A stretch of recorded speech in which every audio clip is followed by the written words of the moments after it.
Hello everyone, कैसे हैं आप लोग। आई होप आप लोग अच्छे होंगे और आपकी स्टडीज़ भी अच्छी चली होंगी। तो मेरा नाम है सत्यम। तो गाइस आज हम लोग इस वीडियो में chemical reaction and equation chapter को पढ़ने वाले हैं। इस वीडियो में को मैं अपने नोट्स से पढ़ाऊंगा आप सभी को, क्योंकि जो मैं भी जब क्लास 10th में था इस नोट्स को बनाया था। और गाइस मैं आपको ये 100% दावा के साथ कह रहा हूँ कि इससे बाहर का बोर्ड एग्जाम में कुछ नहीं आएगा। आप लोग प्लीज़ वीडियो को अंत तक जरूर देखिएगा। हम अपने नोट्स से हर एक टॉपिक को एक्सप्लेन करेंगे, कोई टॉपिक नहीं छूटेगा। एक्टिविटी को भी हम लोग साथ में लेके चलेंगे। बस आप लोग प्लीज़ वीडियो को लास्ट तक जरूर देखिएगा। चलिए स्टार्ट करते हैं। तो देखिए स्टार्ट कर दिए हम। ये chemical reaction and equation chapter है। देखिए फिजिकल चेंजेस, सबसे पहले हम जानेंगे फिजिकल चेंजेस क्या होता है। डेफिनेशन पढ़ लेते हैं। A changes in which no new substance is form is called as a physical changes. Physical changes क्या होता है, जिसमें कोई न्यू सब्सटेंस नहीं फॉर्म होता है, उसी को फिजिकल चेंजेस कहते हैं। एग्जाम्पल के लिए आप ले सकते हैं फिजिकल चेंज, सॉरी यहाँ पे कुछ मतलब पॉइंट्स हैं उसको देखते हैं। Physical changes are generally reversible and temporary in nature. जो फिजिकल चेंजेस होते हैं ना, ये इरिवर्सिबल होते हैं और टेम्पोरली इन नेचर में होते हैं। Physical changes do not involve in any chemical reaction. Physical changes जो होते हैं ना, कोई केमिकल रिएक्शन में इन्वॉल्व नहीं होते, मतलब कोई पार्ट नहीं लेते हैं, मतलब कोई रिएक्शन इनके साथ नहीं होता है। इसी को कहते हैं मतलब मतलब इसके बारे में बताया गया है फिजिकल चेंजेस में क्या क्या ये चीज़ें होंगी, तो ये फिजिकल चेंजेस होगा। तीसरा क्या है यहाँ पे, चेंजेस मतलब जो है केमिकल चेंजेस में जो होता है कॉम्पोजिशन, मतलब कोई चेंजेस नहीं होगा। मतलब अभी हम आपसे यही बोले हैं केमिकल कंपोजिशन नहीं होगा। और शेप और साइज में चेंजेस होगा। जैसे आप आइस को ले लीजिए। आइस एक बर्फ है, अगर उसको आप मेल्ट करेंगे तो एक वाटर बन जाएगा ना, उसको शेप और साइज में चेंजेस होगा कि नहीं। पहले वो एक सॉलिड था, कोई मान लीजिए स्क्वायर शेप में था, तो अभी वो लिक्विड बन चुका है। तो इसी तरह उसके शेप में चेंजेस होगा, इसलिए यस होगा और ये नो होगा। इस तरह के क्वेश्चन भी आते हैं। तो एग्जाम्पल के ले सकते हैं फिजिकल चेंजेस में। एग्जाम्पल में आपको हो जाएगा इवोल्यूशन ऑफ वाटर, ठीक, पानी का भाप बनना, melting of ice, cutting of paper, melting of wax. ये जो मेल्टिंग ऑफ वैक्स है, इसमें काफ़ी बच्चे डाउट हो जाते हैं कि melting of wax physical changes होगा केमिकल चेंजेस होता है। क्योंकि एक इसी में और आता है कि मेल्टिंग ऑफ वैक्स और एक होता है बर्निंग ऑफ कैंडल। तो इसमें बच्चे मतलब कंफ्यूज जाते हैं। बर्निंग ऑफ कैंडल जो होता है ना, वो केमिकल चेंजेस होता है, और मेल्टिंग ऑफ वैक्स जो होता है आपका, वो फिजिकल चेंजेस होता है। और नेक्स्ट है boiling of water to give a water vapour, पानी का भाप बनना, ठीक। और इसी को कहेंगे आपका द बॉइलिंग ऑफ वाटर, ये फिजिकल चेंजेस में आएगा। चॉपिंग वेजिटेबल्स, सब्जी को काटना, ये भी फिजिकल चेंजेस है। क्रशिंग अ पेपर मतलब क्रशिंग अ पेपर कप, ठीक। दबाना मतलब पेपर कप को दबाना, क्रशिंग मतलब दबाना होता है, तो हमने लिखा भी है। आइए हम लोग देखते हैं केमिकल चेंजेस क्या होते हैं। तो केमिकल चेंजेस क्या होते हैं, a change in which new substance with आइडर different property has form in a chemical changes. जो केमिकल चेंजेस होते हैं ना, इनमें डिफरेंट टाइप की प्रॉपर्टीज फॉर्म होती हैं। केमिकल चेंजेस में मतलब रिएक्शन वगैरह भी होते हैं। तो ये देखते हैं chemical changes are usually as usually irreversible and permanent in nature. या इरिवर्सिबल नहीं होते हैं यूजुअली, और परमानेंट नेचर में परमानेंट रहते हैं, ठीक है। और दूसरा क्या है, इनके मतलब केमिकल कंपोजिशन चेंजेस होता है, ये यस होगा। और शेप साइज में भी इनके चेंजेस होता है, दोनों होता है, तो ये दोनों यस होगा। इस बात को आप ध्यान रखिएगा। उसके बाद देखते हैं एग्जाम्पल में, combustion of fossil fuels such as CNG, petrol, LPG, kerosene oil. मतलब कंबशन मतलब जलना, तेल का जलना, जो भी है फॉसिल फ्यूल वगैरह, पेट्रोल है, डीजल है, आपका केरोसिन ऑयल, वही है सीएनजी। ये सब क्या आते हैं आपके केमिकल चेंजेस में आते हैं, सॉरी। दूसरा क्या है, आर लिविंग रिस्पॉन्स, मतलब सभी लोग जो सांस लेते हैं वो भी आपका केमिकल चेंज, तरह तरह के प्रोसेस होते रहते हैं। आप लाइफ प्रोसेस चैप्टर में इसको पढ़ेंगे कि कैसे मतलब ये मतलब केमिकल मतलब किस तरह से होते हैं, ठीक। और तीसरा क्या है, a fresh cut apple turning brown after some time when expose to air. इसका एग्जाम्पल मत कहने का अर्थ ये है कि मतलब आप कभी भी सेब खाए होंगे, तो थोड़ा देर के लिए अगर आप कहीं रख देते हो या फिर मम्मी ने बुला लिए चले गए, तो सेब रख कर, तो देखते होंगे सेब थोड़ा सा क्या होता है ना, वो ब्राउन शेप में लेवल होता है, तो थोड़ा सा भूरा कलर हो जाता है। तो उसी को मतलब चेंजेस होते हैं केमिकली, मतलब इन्वायरमेंट के साथ रिएक्शन होता है उसका, तो मतलब उसकी वजह से वो मतलब ये चेंजेस होते हैं, ठीक।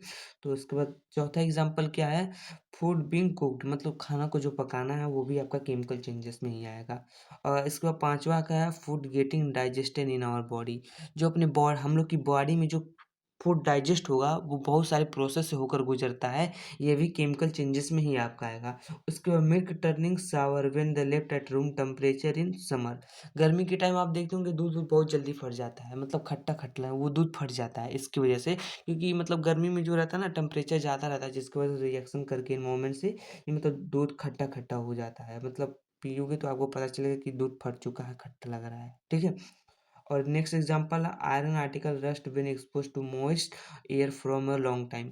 मतलब लॉन्ग टाइम के समय, लॉन्ग पीरियड के समय आप अगर लोहा है कोई, उसको मतलब बाहर रख दे, कहीं भी रख दे, मॉइस्ट जहाँ नमी पाएगा तो उस पे रस्टिंग हो जाएगा। रस्टिंग मतलब शुद्ध लैंग्वेज में कह सकते हैं कि मुर्चा लग जाता है, तो वही हो जाता है लोहे में। उसको इसी को होते हैं the process of chemical changes in known as chemical reaction. यही सारी जो केमिकल प्रोसेस होती हैं इनकी केमिकल चेंजेस में, इसको कहते हैं केमिकल रिएक्शन। ओके। हाँ, तो नेक्स्ट टॉपिक है केमिकल रिएक्शन, ठीक है। तो हमने इसके पहले भी देखा था कि बताया था केमिकल रिएक्शन क्या होता है। तो chemical reaction are those process in which new substance with new properties are form by baking and making of bond between atom. जो केमिकल चेंजेस होते हैं मतलब बहुत सारे process reaction substance new substance form होते हैं, न्यू प्रॉपर्टीज फॉर्म होती हैं, और मतलब बहुत सारे मतलब चीज़ें में उसमें प्रॉपर्टीज में बेकिंग होती हैं, मतलब न्यू बॉन्ड भी बनते हैं, उसी को कहते हैं केमिकल रिएक्शन। तो इसमें मतलब कैरेक्टरिस्टिक ऑफ केमिकल रिएक्शन में क्या क्या कैरेक्टरिस्टिक, पहला तो ये होता है चेंज इन कलर, कलर में चेंजेस होगा। अगर आपका कोई केमिकल रिएक्शन होगा तो उसमें कलर में चेंजेस होंगे, मतलब ऐसी कई प्रॉपर्टी हम आगे पढ़ेंगे। तो पहले हम लोग देखते हैं केमिकल चेंजेस, ठीक है, मतलब चेंज इन कलर, सॉरी। तो यहाँ पे देखेंगे कि आयरन जो होता है Fe और CuSO4 का अगर रिएक्शन कराएंगे तो FeSO4 प्लस Cu बनेगा। जो आपका आयरन होता है वो सिल्वरी ग्रे कलर का होता है, मतलब सिल्वर ग्रे कलर का होता है, और जो आपका CuSO4 होता है वो ब्लू कलर का। मतलब रिएक्शन के पहले इधर का आपको पता होगा रिएक्टेंट होता है और इधर का प्रोडक्ट होता है। तो रिएक्टेंट के साइड में ये देखते हैं ये ब्लू कलर का होता है CuSO4, और जब इसका रिएक्शन होता है तो उसके बाद बनता है FeSO4 प्लस Cu। FeSO4 जो होता है यहाँ पे ब्लू कलर था, सॉरी CuSO4, और जब रिएक्शन हुआ तो यहाँ पे लाइट ग्रीन हुआ, मतलब कलर में चेंजेस हुई। जब रिएक्शन होता है तो कलर में अलग अलग चेंजेस होती हैं, तो उसी को कहते हैं, मतलब पहला कैरेक्टर में चेंज इन कलर, कलर में चेंजेस आपके होंगे। और ये जो कॉपर होगा आपका रेडिश ब्राउन कलर का होगा, इस बात को ध्यान में रखिएगा। अब दूसरा देख लीजिए बेरियम क्लोराइड और सोडियम सल्फेट, ये होता है, इनका रिएक्शन कराएंगे तो बेरियम सल्फेट और सोडियम क्लोराइड बनेगा, ठीक है। ये जो बेरियम क्लोराइड होता है और सोडियम सल्फेट ये दोनों कलरलेस होते हैं, ये बात को ध्यान में रखिएगा। और मतलब ये तो पानी में डिसॉल्व भी हो सकते हैं, डिसॉल्व इन वाटर, ओके। और मतलब बेरियम सल्फेट जो होता है मतलब ये वाइट कलर का एक पीपीटी, मतलब प्रेसिपिटेट फॉर्म होता है। आगे हम लोग पढ़ेंगे प्रेसिपिटेट क्या होता है, ओके। तो आगे देखते हैं। और जो आप ध्यान में रखिएगा बस, बेरियम सल्फेट जो होता है ये कई बार एग्जाम में पूछा जाता है कौन सा कलर का होता है, तो आप इसको ध्यान में रखिए व्हाइट कलर का होता है, ठीक है। व्हाइट पीपीटी फॉर्म होता है। और सोडियम क्लोराइड होता है ये कलरलेस होता है, ठीक। तो ये बता रहे हैं इसमें देखिए कलर में क्या चेंजेस हुए। ये जो पानी में डिजॉल्व होते हैं ये कलरलेस, इनका कोई कलर नहीं होता, ये कलरलेस होते हैं। और जब इनका रिएक्शन होता है तो ये कौन सा कलर बनता है, व्हाइट प्रेसिपिटेट फॉर्म होता है ना। तो मतलब कलरलेस थे, यहाँ व्हाइट कलर बन गया, तो कलर में चेंजेस हुआ ना, इसी को कहते हैं चेंज इन कलर। तो यहाँ पे तीसरा एग्जाम्पल एक और है, तो तीसरा लेते हैं लेड, मतलब PbNO3 का, ठीक है। तो यहाँ पे PbNO32 जो है ये भी कलरलेस होता है। और KI ये क्या है, पोटेशियम आयोडाइड होता है, KI जो होता है। मतलब लेड नाइट्रेट का रिएक्शन कराएंगे पोटेशियम आयोडाइड के साथ, सॉरी। तो इनका मतलब जो रिएक्शन होगा, मतलब प्रोडक्ट जो बनेगा PbI2, ठीक है, लेड आयोडाइड बनेगा, ठीक। और क्या हो जाएगा, पोटेशियम नाइट्रेट बनेगा, ठीक। तो ये यहाँ पे देखिए ये और ये जो होता है कलरलेस रहते हैं, और जब रिएक्शन होता है तो PbI2 जो होता है ना येलो कलर का प्रेसिपिटेट फॉर्म होता है। प्रेसिपिटेट, कई बच्चों को डाउट हो रहा है कि प्रेसिपिटेट क्या होता है, मतलब आगे हम आपको बताएंगे प्रेसिपिटेट क्या होता है।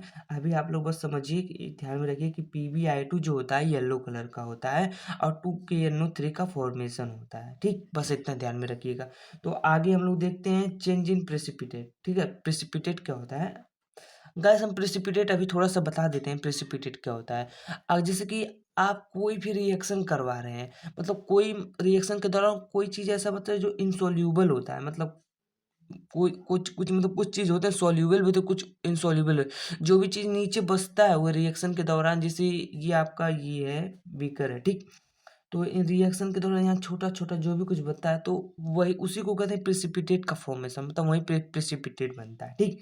ये इतना जानकारी रखिए। चेंज इन प्रेसिपिटेट का एग्जांपल है BaCl2, ठीक है, बेरियम क्लोराइड। नीचे भी देखिए, ऊपर भी हमने ये एग्जांपल सेम था, तो इसमें देखिए दो चीज का ध्यान, प्रेसिपिटेट का फॉर्मेशन और चेंज इन प्रेसिपिटेट, ये है टॉपिक। तो प्रेसिपिटेट क्या फॉर्मेशन हो रहा है, सिंपली आप जानिए, ऊपर वाला एग्जांपल दोनों में आ सकता है, कलर में भी आ सकता है और प्रेसिपिटेट में आ जाएगा, तो दोनों एग्जांपल, ठीक है। तो यहाँ देखिए कलरलेस थे, और यहाँ पे एक व्हाइट प्रेसिपिटेट का फॉर्मेशन हो रहा है, ठीक है, और ये भी कलरलेस है। और इसी तरह लेड नाइट्रेट और पोटेशियम आयोडाइड का है, जब इनका भी रिएक्शन होता है तो येलो प्रेसिपिटेट फॉर्म होता है और ये कलरलेस रहते हैं। यहाँ पे प्रेसिपिटेट फॉर्म हो गया, यहाँ भी प्रेसिपिटेट, तो यही है चेंज इन प्रेसिपिटेट का, ठीक। और तीसरा क्या है, evolution of gas. Evolution of gas मतलब गैस कब इवॉल्व होता है, मतलब रिएक्शन के दौरान गैस निकलता, धुआं वगैरह, तो उसी को कहते हैं इवोल्यूशन ऑफ गैस। तो इसको देखिए, NaHCO3, ठीक है, ये NaHCO3 ध्यान में रखिएगा, ये बेकिंग सोडा होता है, ठीक है। आगे पढ़ेंगे आप चैप्टर 3 में पढ़ेंगे, मेटल नॉन मेटल में बेकिंग सोडा रिएक्शन कैसे फॉर्मेशन, ये सब के बारे में। बेकिंग सोडा और विनेगर का जब रिएक्शन कराएंगे तो सोडियम एसीटेट बनेगा, वाटर बनेगा, कार्बन डाइऑक्साइड बनेगा, ठीक। और जो सोडियम एसीटेट और कार्बन डाइऑक्साइड, सॉरी, जो वाटर और कार्बन डाइऑक्साइड होता है, ये दोनों एक साथ रहते हैं लेकिन बाद में ब्रेक हो जाते हैं, जिसलिए H2CO3, इस शायद इसको क्या बोलते हैं, कार्बोनिल एसिड, जो भी हो। तो ये देखिएगा, NaSCO3 बेकिंग सोडा का रिएक्शन जब होता है विनेगर के साथ, तो सोडियम एसीटेट और वाटर प्लस कार्बन डाइऑक्साइड बनता है, समझ में आया। तो इसमें देखिए कलर में चेंजेस हुआ कि नहीं, सॉरी, मतलब गैस इवॉल्व हुआ कि नहीं। कार्बन डाइऑक्साइड एक गैस है, मतलब गैस का इवोल्यूशन हो गया, तो यहाँ पे हमने देखिए मेंशन किया है गैस, लिक्विड, एक्वस, समझ में आया? तो एक्वस एक्वस, ठीक है, एक्वस सॉलिड। चलिए देखते हैं, आगे देखते हैं। यहाँ देखिए जिंक का रिएक्शन जब H2SO4 के सल्फ्यूरिक एसिड के साथ करवाते हैं, तो रिएक्शन में क्या होता है, ZnSO4 बनता है, H2 एक गैस होता है, तो गैस का इवोल्यूशन होगा कि नहीं, तो इसको भी बोलेंगे, इसलिए इवोल्यूशन ऑफ गैस का एग्जांपल है। अब देखते हैं चौथा, चेंज इन स्टेट, मतलब स्टेट में चेंजेस मतलब कोई चीज़ सॉलिड है तो गैस कभी बन जाएगा, तो कोई लिक्विड है तो कभी सॉलिड बन जाएगा, मतलब इसी तरह के, मतलब इसमें देखेंगे। तो देखिए NaCO3 का एग्जांपल हमने इसके पहले भी लिया था, और विनेगर, ठीक है, CH3COOH, ठीक है। तो इसका रिएक्शन करवा रहे हैं तो क्या हम लोग का बना, सोडियम एसीटेट, मतलब CH3COONA H2O CO2 बना था। तो इसमें क्या आप देख रहे हैं, स्टेट में चेंजेस हो रहे हैं, यहाँ पे एक्वस है, ठीक है, यहाँ पे सॉलिड है, तो यहाँ पे क्या बना, एक्वस लिक्विड गैस, तो मतलब स्टेट में इसके चेंजेस हो रहे हैं ना। नॉर्मल एग्जांपल आप ले लीजिए, ये H2 है और ये O2 है। H2 गैस होता है hydrogen gas, O2 oxygen gas. इन दोनों को जब रिएक्शन करवाते हैं तो क्या फॉर्म होता है, H2O क्या है, एक वाटर है, तो क्या हो गया, गैस, गैस से क्या फॉर्म हो गया, लिक्विड। तो स्टेज में चेंजेस हुआ कि नहीं, तो इसी को कहेंगे चेंज इन स्टेट का एग्जाम्पल हो जाएगा, ठीक है। अब चेंज इन टेम्परेचर में चेंज करता है, जब कैल्शियम ऑक्साइड CaO, ठीक है, कैल्शियम ऑक्साइड का रिएक्शन वाटर के साथ कराएंगे H2O के साथ, तो कैल्शियम हाइड्रोक्साइड फॉर्म होगा और बहुत ज़्यादा अमाउंट में हीट निकलेगा। इसका एक्टिविटी भी है NCERT में, तो ये कई बार एग्जाम में पूछा भी जाता है, आप लोग उसको ध्यान से देखिएगा, हम आगे बताएंगे, ठीक है। तो लार्ज अमाउंट में हीट निकलता है, तो ये एग्जाम्पल हो जाएगा चेंज इन टेम्परेचर का। नेक्स्ट एग्जांपल और भी ले लेते हैं, जब मीथेन और ऑक्सीजन जो होता है, इनका रिएक्शन कराएंगे तो कार्बन डाइऑक्साइड बनेगा और H2O भी बनेगा, थोड़ा बहुत मतलब नमी रहेगा पानी, और लार्ज अमाउंट में हीट भी निकलेगा और लाइट भी, मतलब कुछ मतलब जलेगा भी, ठीक है ना, काफ़ी तेजी से जलेगा। अब आपको मतलब नॉर्मली बता देते हैं कि रिएक्टेंट और प्रोडक्ट क्या होते हैं, डेफिनेशन में आप देख लिए, the substance which take part in a chemical reaction, जो केमिकल रिएक्शन में पार्ट लेते हैं उन्हीं को कहते हैं रिएक्टेंट, और जो केमिकल रिएक्शन में जो प्रोडक्ट का फॉर्मेशन होता है, ठीक है, उसी को कहते हैं, जिस सबस्टांस का फॉर्मेशन होता है उसी को कहते हैं प्रोडक्ट। मतलब जो भी लेफ्ट साइड के एलिमेंट रहेंगे, वो आपके रिएक्टेंट होंगे, और जो राइट साइड के रहेंगे वो आपके प्रोडक्ट होंगे, समझ में आया। तो यहाँ पे देखिए Na+H2O, मतलब का रिएक्शन करवाएंगे तो NaOH+H2 बनेगा, तो ये आपका जो है ये रिएक्टेंट है और ये आपका प्रोडक्ट है, ठीक। तो आप इसके बाद देखते हैं राइट अपवर्ड इक्वेशन, ठीक है, ये तो मतलब छोड़ दीजिए, ये मतलब कोई इंपॉर्टेंट नहीं है, आगे देखते हैं। चलिए एक बार इसको बता भी देते हैं, the word equation is use to write the name of the reactant on the left hand side and that of the product, वही जो हमने बताया कि मतलब रिएक्टेंट जो लेफ्ट साइड लिखते हैं और उसको राइट साइड, मतलब उसी को माना जाता है, ठीक है।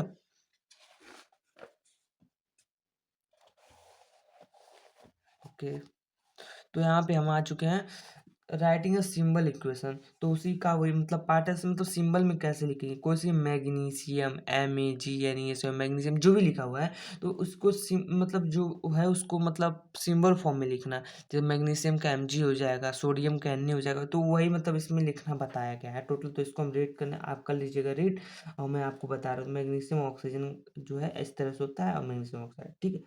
अब मेन टॉपिक अभी से स्टार्ट हो रहा है, स्केलेटल अनबैलेंस केमिकल इक्वेशन। जो अनबैलेंस केमिकल इक्वेशन होता है इसी को स्केलेटल भी बोलते हैं। कितने बच्चे डाउट हो जाते हैं, मतलब आपसे एग्जाम में यही घुमा के पूछता है कि आप बैलेंस अनबैलेंस तो जानते हैं, आप अनबैलेंस इक्वेशन जानेंगे, लेकिन नाम बदल देगा स्केलेटल इक्वेशन कर देगा, तो आप डाउट में हो जाते हैं कि ये कौन सा इक्वेशन आ गया।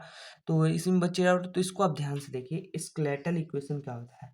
The number of atoms of each element are not equal on both sides of equation, ठीक। The equation is not balanced, such an equation is called unbalanced chemical equation or skeletal chemical equation। मेरे कहने का अर्थ ये है भाई कि जो reactant के साथ जितने भी एलिमेंट हैं और जो प्रोडक्ट के साथ जितने एलिमेंट हैं वो दोनों अगर इक्वल नहीं है तो वो अनबैलेंस होंगे, तो उसी को कहते हैं स्केलेटल इक्वेशन, ठीक। आपको समझ में आया। यहाँ पे देखिए H2 के 2 मॉलिक्यूल्स है, O2 की 2 मॉलिक्यूल्स है, लेकिन देखिए दो दो हैं, लेकिन यहाँ प्रोडक्ट साइड में कितने मॉलिक्यूल्स हैं, दो नहीं है। हाइड्रोजन के 2 हैं लेकिन ऑक्सीजन के 1 हैं, यानी दोनों बैलेंस नहीं है, तो इसलिए इसको अनबैलेंस और स्केलेटल इक्वेशन कहते हैं। समझ में आया। आगे देखिए बैलेंस केमिकल इक्वेशन क्या होता है। बैलेंस केमिकल इक्वेशन नॉर्मली जानिए, रिएक्टेंट और प्रोडक्ट साइड के दोनों भी एलिमेंट मतलब बैलेंस होने चाहिए। जैसे 2H2 यहाँ है तो यहाँ पे 2 ऑक्सीजन है, तो यहाँ भी 2 ही H2 यहाँ पे 2 भी ऑक्सीजन होना चाहिए। तो कैसे ही होगा आइए देखते हैं। लिखा क्या है, डेफिनेशन एक बार पढ़ लेते हैं। A balanced chemical equation occur when the numbers of atoms of each element are equal on the both side of equation. The equation is balanced. Such an equation is called balanced chemical equation, ठीक।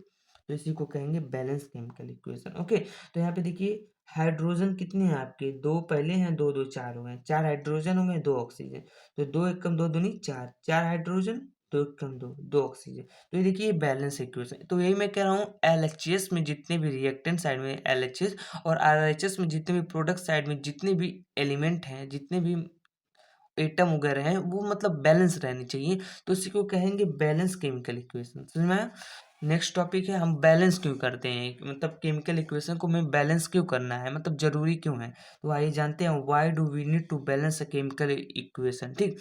ये most important question है, कई बार exam में पूछा गया है और बच्चे कर नहीं पाते हैं, डाउट में रहते हैं, तो आप लोग इसको ध्यान से जरूर देखिएगा। तो the equation is need to be balance, मतलब इक्वेशन को हमें क्यों बैलेंस करने की जरूरत है, तो वही हम बता रहे हैं। The equation is not need to be balance so that it can follow the law of conservation of mass. The balanced chemical equation occur when the numbers of the different atomic element in the reactant side is equal to that of product side। ये कहता है कि मतलब हमें किसी भी equation को balance करने की ज़रूरत ये है कि जो हमें रिएक्टेंट के साइड एलिमेंट है और जो प्रोडक्ट के साइड एलिमेंट है दोनों को हमें इक्वल करना है। ये law of conservation of moment sorry law of conservation of mass को मतलब फॉलो करता है। ये मेन पॉइंट है, इसको आप जरूर लिखिएगा, ठीक। Law of conservation of mass that it follow law of conservation of mass, मतलब law of conservation of mass को फॉलो करता है और रिएक्टेंट और प्रोडक्ट के साइड के जो भी एलिमेंट हैं, एटम है, वो इक्वल होनी चाहिए, ठीक। अब किसी भी मतलब सॉलिड है लिक्विड जो भी है, मतलब है फिजिकल चेंजेस जो भी हैं उसको मतलब कैसे रिप्रेजेंट करेंगे, तो limitation chemical equation and their removal, ठीक है। Physical state and reactant and product, ठीक है। सॉलिड को आप एस से करेंगे, ठीक। लिक्विड को एल से करेंगे, गैस को जी से करेंगे, ठीक है। या फिर ऊपर एरो लगा लेंगे तो उससे पता चल जाएगा कि गैस निकल रहा है, इवॉल्व हो रहा है, इससे भी मतलब समझ में आता है, और गैस करेंगे तब भी बढ़िया रहेगा, ठीक है। एक्वस के लिए AQ लिख दीजिए, ठीक। AQ से एक्वस पता चलेगा, मतलब वाटर जो मतलब वाटर एज ए सॉल्वेंट उसी को कहते हैं एक्वस, समझ में। अब देखिए प्रेसिपिटेट क्या होगा। प्रेसिपिटेट के लिए आप क्या करते हैं, नीचे एरो लगा दीजिए तो भी प्रेसिपिटेट मान लिया जाएगा, या फिर PPT लिख दीजिए तो भी पता चल जाएगा, मतलब प्रेसिपिटेट का फॉर्मेशन हो रहा है, मतलब रिएक्शन में। समझ में आया। आगे देखिए एक एग्जांपल के साथ हम आपको बता देते हैं, जैसे जिंक प्लस H2SO4 है तो ZnSO4 H2 बन रहा है। तो इसको इंफॉर्मेटिव में बनाने के लिए, तो जिंक क्या है आपका सॉलिड है तो सॉलिड लिख लिया गया है। H2SO4 क्या है, एक एक्वस है, ठीक है, सल्फ्यूरिक एसिड है, तो यहाँ पे इसको एक्वस लिख लीजिए। ZnSO4 Fe एक एक्वस है। H2 क्या है, एक गैस निकल रहा है, तो यहाँ गैस की जगह G भी लिख सकते हैं, ठीक। और यहाँ पे आप एरो भी डाल सकते हैं, तो इससे पता चलेगा कि गैस है, ठीक है। इसी तरह की मतलब एग्जाम्पल है। और हाउ टू, नेक्स्ट टॉपिक क्या है, how to identify state of reactant and product. मतलब किसी भी मतलब प्रोडक्ट को मतलब पहचानेंगे कैसे, मतलब आइए हम बता देते हैं नॉर्मली, मतलब किस स्टेट में है, फिजिकल स्टेट में, रिएक्टेंट प्रोडक्ट जो भी है। जो भी मेटल है हम फाउंड करते हैं सॉलिड स्टेट में रूम टेम्परेचर पे 25 डिग्री सेल्सियस पे, मरकरी के छोड़ के, except mercury which are found in liquid state में पाया जाता है, तो वो सारे सॉलिड ही होंगे और कुछ लिक्विड होंगे, कुछ हम बता रहे हैं, मतलब जो भी आपको मरकरी उसको छोड़ के और बाकी सारे मतलब सॉलिड स्टेट में ही होंगे। तो सोडियम हो जाएगा आपका solid, magnesium, aluminium, potassium, calcium, iron, silver, gold, copper, ये तो एच जी मतलब एच जी मरकरी है, आपने बोला है सिर्फ मरकरी। और ये हो जाएगा क्या है, लिथियम हो जाएगा, जिंक हो जाएगा, लेड हो जाएगा, ये सब सॉलिड स्टेट में है, ठीक। नेक्स्ट देखते हैं आगे क्या है। तो यहाँ पे आ गया है नॉन मेटल्स जो है आपके, यहाँ पे देखिए non metals are found all three physical states, ठीक। तो at room temperature 25 degree Celsius, ठीक है। तो यहाँ पे आप देख लीजिए लिखा है, और देखिए एग्जांपल में देखिए O2 आपका गैस हो जाएगा, ठीक। N2 गैस हो जाएगा, आपको ये तो नॉर्मली पता है, ऑक्सीजन गैस है, नाइट्रोजन गैस है, हाइड्रोजन गैस है, फ्लोरीन गैस है, क्लोरीन गैस है, ब्रोमीन जो लिक्विड है, bromine liquid at room temperature, ये एक नॉन मेटल है which is liquid at room temperature, ठीक है। यहाँ पे आयोड क्या है, आयोडाइड है, ये सॉलिड होता है, आयोडीन जो भी हो आयोडाइड। और कार्बन आपको पता ही है सॉलिड है, ठीक। यहाँ पे हो जाएगा तीसरा में क्या कह रहा है, some compound are found in solid state at room temperature 25 degree Celsius when we heated and melted and there are converted into liquid state and also if they are soluble in water they form in aqueous solution, ठीक। तो इसके कहने का अर्थ है कुछ atoms होते हैं जो 25 डिग्री सेल्सियस पे सॉलिड स्टेट में होते हैं, लेकिन इनको थोड़ा सा हीट या मेल्ट होते हैं तो वो कन्वर्ट हो जाते हैं लिक्विड स्टेट में। तो इसका एग्जांपल दिया हुआ है, मतलब पानी में सॉल्यूबल भी होते हैं एक्वस। तो यहाँ पे देखिए अगर NaCl है जो नमक होता है, 800 डिग्री सेल्सियस पर अगर इसको हीट कर देंगे तो NaCl जो होता है सॉलिड में रहता है नमक, तो ये लिक्विड में चेंज हो जाएगा, मोल्टेन या फ्यूज फॉर्म में रहेगा, ठीक। अगर NaCl सॉलिड है, अगर उसको पानी में डिजॉल्व कर दे, पानी में अगर घोल देंगे तो NaCl क्या हो जाएगा, एक्वस में हो जाएगा। नमक पानी में घुलनशील है तो ये एक्वस फॉर्म में हो जाएगा, ठीक। चौथा क्या है, some compounds are found in liquid state और gaseous state at room temperature 25 degree Celsius. मतलब कुछ कंपाउंड जो होते हैं मतलब फाउंड मतलब पाए जाते हैं लिक्विड स्टेट पे और गैसियस स्टेट पे रूम टेम्परेचर पे। तो याद देख ले, H2O जो होता है लिक्विड होता है, CO2 गैस होता है, ठीक।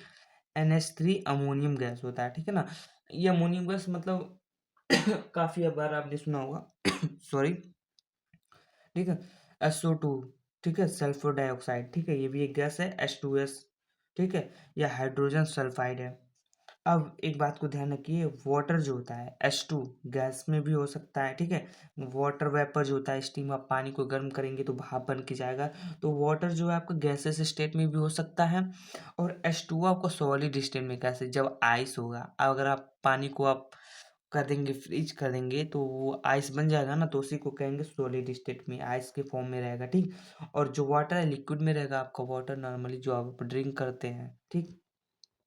और पांचवा क्या कह रहा है, some compounds are insoluble in water and hence form insoluble solid और प्रेसिपिटेट। देखिए आगे प्रेसिपिटेट, ये बहुत इंपॉर्टेंट है, कई बार मतलब हमने इसके पहले भी बोला कि एग्जाम में पूछता है इन सारे को, मतलब कलर कौन सा है, तो आप इसको ध्यान में रखिए। BaSO4 बैरियम सल्फेट जो होता है वाइट कलर का होता है।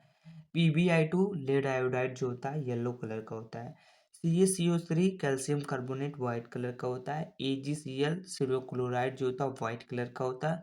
CuS, ठीक है, इसका तो खैर नाम थोड़ा ध्यान नहीं आ रहा है, आप लोग देख लीजिएगा, ब्लैक कलर का होता है, ठीक है। कॉपर सल्फाइड होता है, ये इसका नाम कॉपर सल्फाइड, चलो बता दिया मैंने मेरा गला सूख जा रहा है आपको पढ़ाते पढ़ाते। कोई बात नहीं, आगे देखते हैं हम। कॉन्सेंट्रेशन ऑफ एन एसिड, ठीक। तो एसिड और उसके सिंबल्स, ठीक है। अगर कॉन्सेंट्रेटेड एसिड क्या होता है, और डाइल्यूट एसिड। कॉन्सेंट्रेटेड को आप डिनोट करेंगे CON डॉट लगा के, और डाइल्यूट को DIL लगा के डाइल्यूट करेंगे, तो मतलब उससे पता चलेगा ये डाइल्यूट है, ये कंसेंट्रेटेड है, ठीक। तो यहाँ पे अगर रिएक्शन करेंगे, कोई मेटल है, अगर वो डाइल्यूट एसिड है तो उसका रिएक्शन साल्ट फॉर्म होगा और हाइड्रोजन गैस। जैसे जिंक का है और H2SO4, एक सल्फ्यूरिक एसिड ले लीजिए जो एक्वस फॉर्म में होता है, तो ZnSO4 और H2 गैस इन्वॉल्व होगा, ठीक। अब क्या होता है, आप देखते हैं कॉन्सेंट्रेटेड एसिड क्या होता है, आप जान लीजिए। तो ज़्यादा अमाउंट में एसिड अगर प्रेजेंट रहेगा किसी भी मतलब एलिमेंट, मतलब कोई भी रिएक्शन में ज़्यादा अमाउंट में अगर एसिड प्रेजेंट है, तो वो आपका हो जाएगा कॉन्सेंट्रेटेड एसिड। देख लिए, concentrated acid has more amount of acid particles are compare to be dilute, ठीक है, acid containing some volume of solution. तो आप समझ गए होंगे मैं क्या कहा हूँ, कि मतलब ज़्यादा अमाउंट में अगर एसिड प्रेजेंट है तो वो कंसंट्रेटेड रहेगा, अगर कम अमाउंट में एसिड प्रेजेंट है तो वो डोल्यूट रहेगा, ठीक। तो यहाँ पे आप नेक्स्ट देखिए, हीट चेंजेस अकॉम्पलिंग अ रिएक्शन, ठीक। Chemical reaction, heat energy, respiration, ठीक। तो यहाँ पे एक्सोथर्मिक एंडोथर्मिक रिएक्शन क्या होता है आप जानिए। एक्सोथर्मिक रिएक्शन में क्या होता है, जिसमें हीट रिलीज होता है, मतलब अब रिएक्टेंट जो बनेगा, जो भी प्रोडक्ट बनेगा उसके मतलब दौरान हीट रिलीज होगा, मतलब बाहर निकलेगा। और एंडोथर्मिक के दौरान आपको मतलब हीट देना पड़ेगा, एब्जॉर्ब होगा। अगर किसी चीज़ को आप हीट करेंगे तभी मतलब वो जाके प्रोडक्ट में बनेगा। तो उसी के अगर रिएक्टेंट में आपको देख रहे हैं तो हीट देना पड़ेगा, तो उसी को कहेंगे एंडोथर्मिक। और एक्सोथर्मिक में आपको हीट रिलीज होगा, समझ में आया। एग्जाम्पल भी ले क्या, एक बात देख लेते हैं। NO2 है और O2 है, अगर इसको हीट करेंगे, मतलब ये ऑक्सी मतलब नाइट्रोजन, मतलब होता है लाइटनिंग के टाइम में जो होता है, बादल उदल जब होते हैं तो नाइट्रोजन मोनोऑक्साइड बनता है, NO2 अलग हो जाता है। आप अगर हीट देंगे मतलब हीट हो जाता है। और देखिए NO2 O2 का हीट होता है तो 2NO, यही मतलब और करके है, ठीक है। तो ऑप्टिमम और मतलब कंडीशन इली, मतलब कोई भी मतलब रिएक्शन है उसको इंफॉर्मेटिव बनाने के लिए देख ली कुछ और मतलब इम्पोर्टेंट टर्म्स हैं। तो अगर आप रिएक्शन करवा रहे हैं, टेम्परेचर प्रेशर कैटलिस्ट हो, तो प्रोडक्ट में आप मतलब सॉलिड भी हो सकता है, मतलब प्रेजेंट रहेगा टेम्परेचर। और रिएक्टेंट जो होता है आपका, अगर सनलाइट के साथ रिएक्टेंट करवाएंगे तो H म्यू, इसको यू मत समझिएगा, ये म्यू का सिंबल है, ठीक। म्यू बोलेंगे, ठीक है। सनलाइट के साथ रिएक्शन करवाएंगे तो इस तरह का सिंबल दे सकते हैं। और हीट के साइड आप डेल्टा बना सकते हैं, और इलेक्ट्रिसिटी के लिए तो वही, ठीक है। आगे देखते हैं। ओके, तो यहाँ पे देखिए नाइट्रोजन का रिएक्शन हमने इसके पहले भी देखा था। यहाँ पे देखिए नाइट्रोजन जो है हाइड्रोजन के साथ रिएक्शन करेगा 500 डिग्री सेल्सियस पर, तो 200 एटमॉस्फेरिक प्रेशर पर, तो जो Fe रहेगा कि कैटलिस्ट है, तो NH3 का फॉर्मेशन होगा, जो कि एक गैस है, ठीक है। अब हम लोग जान लेते हैं कैटलिस्ट होता क्या है। आया था ना इसके पहले कैटलिस्ट। तो कैटलिस्ट हम आपको अपनी भाषा में बता रहे हैं। कैटलिस्ट क्या होते हैं, ये डायरेक्ट मतलब रिएक्शन में इवॉल्व नहीं होते हैं, ये मतलब रिएक्शन को घटा भी सकते हैं बढ़ा भी सकते हैं, लेकिन वो रिएक्शन में इन्वॉल्व नहीं होते हैं, समझ में आया। तो ये लिखा है कैटलिस्ट सिस्टम, मतलब एक सबस्टांस होते हैं डेट इंक्रीज और डिक्रीज, मतलब रिएक्शन को घटा भी सकते हैं बढ़ा भी सकते हैं, without itself being consume in the reaction, मतलब रिएक्शन में मतलब वो खुद नहीं इन्वॉल्व होंगे वो, लेकिन रिएक्शन को घटा भी सकते हैं और बढ़ा भी सकते हैं, समझ में आया। और कुछ पॉजिटिव कैटलिस्ट आप देख लीजिए, कुछ नेगेटिव कैटलिस्ट हैं। तो पॉजिटिव कैटलिस्ट भी देख लीजिए, अगर स्लो रिएक्शन मतलब फाइटिंग स्लो है, मतलब एग्जाम्पल के साथ बताया, मतलब दो बंदे आपस में फाइटिंग कर रहे हैं, तो कैटलिस्ट क्या करे, आएगा दोनों के बीच में झगड़ा लगा कि चला जाएगा, तो फाइटिंग और तेज हो जाएगी। तो वही इसमें बताया गया है। रेट ऑफ रिएक्शन, अगर पॉजिटिव कैटलिस्ट रहेगा तो रेट ऑफ और मतलब रिएक्शन जो रहेगा स्पीड, मतलब रिएक्शन का बढ़ेगा।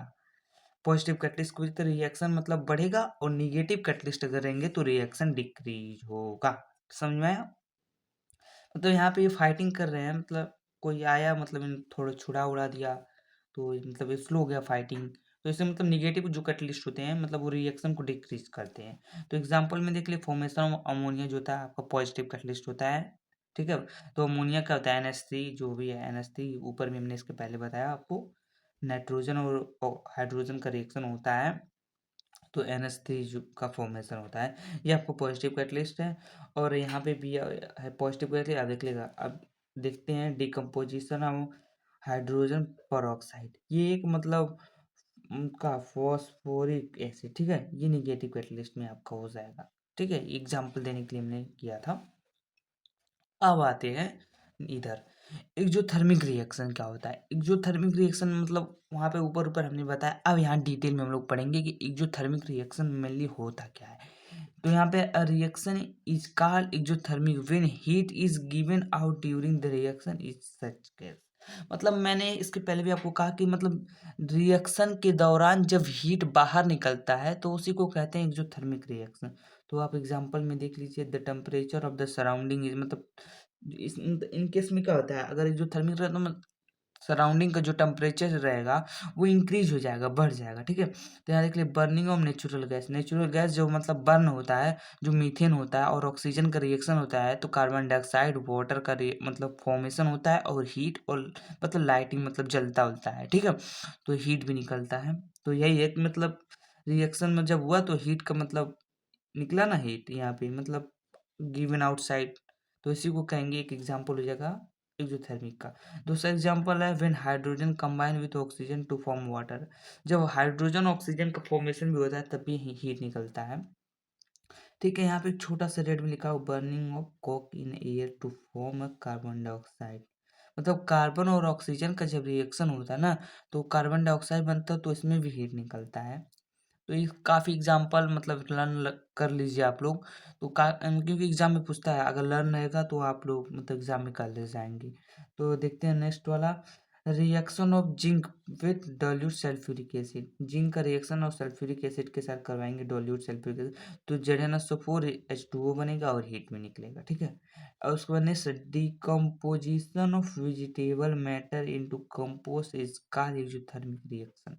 मतलब जो भी वेस्ट वगैरह रहते हैं अगर उन मतलब कंपोस्ट होंगे तो उसमें से भी एक लार्ज अमाउंट में हीट निकलता रहता है। मतलब अमाउंट में हीट निकलता है, ये नहीं कर सकते लार्ज अमाउंट में, लेकिन मतलब हीट निकलेगा। तो ये भी एक जो थर्मिक का एग्जाम्पल हो जाएगा। उसके बाद नेक्स्ट क्या है, in our body glucose undergoes combustion to form CO2H2 and heat is released which give energy to our body respiration। ठीक है, रिस्पिरेशन के बारे में तो आप लाइव प्रोसेस में पढ़ेंगे। मतलब छोटा सा मैं बता देता हूँ। रिएक्शन जो होता है C6H12O6 जो ग्लूकोज होता है ये एक्वस सॉल्यूशन में होता है। एक्वस मतलब इस स्टेज में होता है और जब इसका ऑक्सीजन के साथ रिएक्शन होता है 12 मॉलिक्यूल्स ऑफ ऑक्सीजन तो यहाँ पे मतलब 6CO2 plus 6H2O plus heat मतलब हीट का भी फॉर्मेशन होता है, हीट भी निकलता है। ठीक, ये आप ध्यान में रखिएगा। मतलब जो भी रहेगा कंबस्टन जो होता है मतलब जलीय सब्सटेंस मतलब उस दौरान आपका हीट निकलेगा। मतलब और मतलब यहाँ पे लिखा है कि combustion reaction is always thermic in nature. मतलब हमेशा मतलब जो थर्मिक ही रहेगा। ठीक, अब neutralisation reaction is between an acid and base is always exothermic. ये भी पॉइंट आप ध्यान में रखिएगा कि जो न्यूट्रलाइजेशन रिएक्शन होता है एसिड और बेस के बीच में होता है वो हमेशा एक्सोथर्मिक मतलब रिएक्शन रहता है। ठीक है, ओके, तो आगे देखते हैं। HCl का जो रिएक्शन होगा अगर NaOH के साथ होगा तो NaCl, यही तो एग्जाम्पल है। तो मतलब एसिड देखिए HCl हाइड्रोक्लोरिक एसिड होता है, बहुत स्ट्रॉन्ग एसिड होता है, ध्यान में रखिएगा इसको। इसका पीएच मतलब आई थिंक 1 2, हाँ 1 2 ही होता है मतलब अगर कॉन्सेंट्रेट में रहेगा। और NaOH है, ठीक है, ये एक बेस है।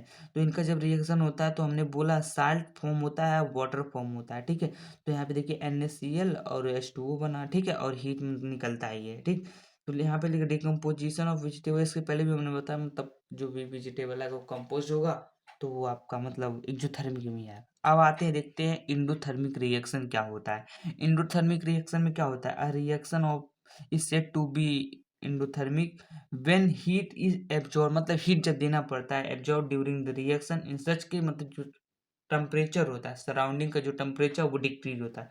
The temperature of the surrounding is decrease. Okay, तो यहाँ देखते हैं when nitrogen and oxygen combine to form nitrate oxide. ठीक, हीट इज एब्जॉर्ब जब नाइट्रोजन और ऑक्सीजन को अगर हीट देंगे तो नाइट्रोजन मोनोऑक्साइड बन जाएगा। इसके पहले भी हमने रिएक्शन बताया था। इसमें हीट दे रहे हैं ना, तो हीट देना पड़ रहा है स्टार्टिंग में। क्या कर रहा है, एब्जॉर्ब हो रहा है ना, तो इस एंडोथर्मिक का एग्जाम्पल हो जाएगा। ठीक, the reaction between barium hydroxide and ammonium chloride is endothermic in nature. ठीक, तो इंडोथर्मिक ये एग्जाम्पल है, मतलब ये रिएक्शन का। ये देखिएगा, इसमें भी हीट देंगे तो ये रिएक्शन बनेगा। ठीक, आगे देखते हैं।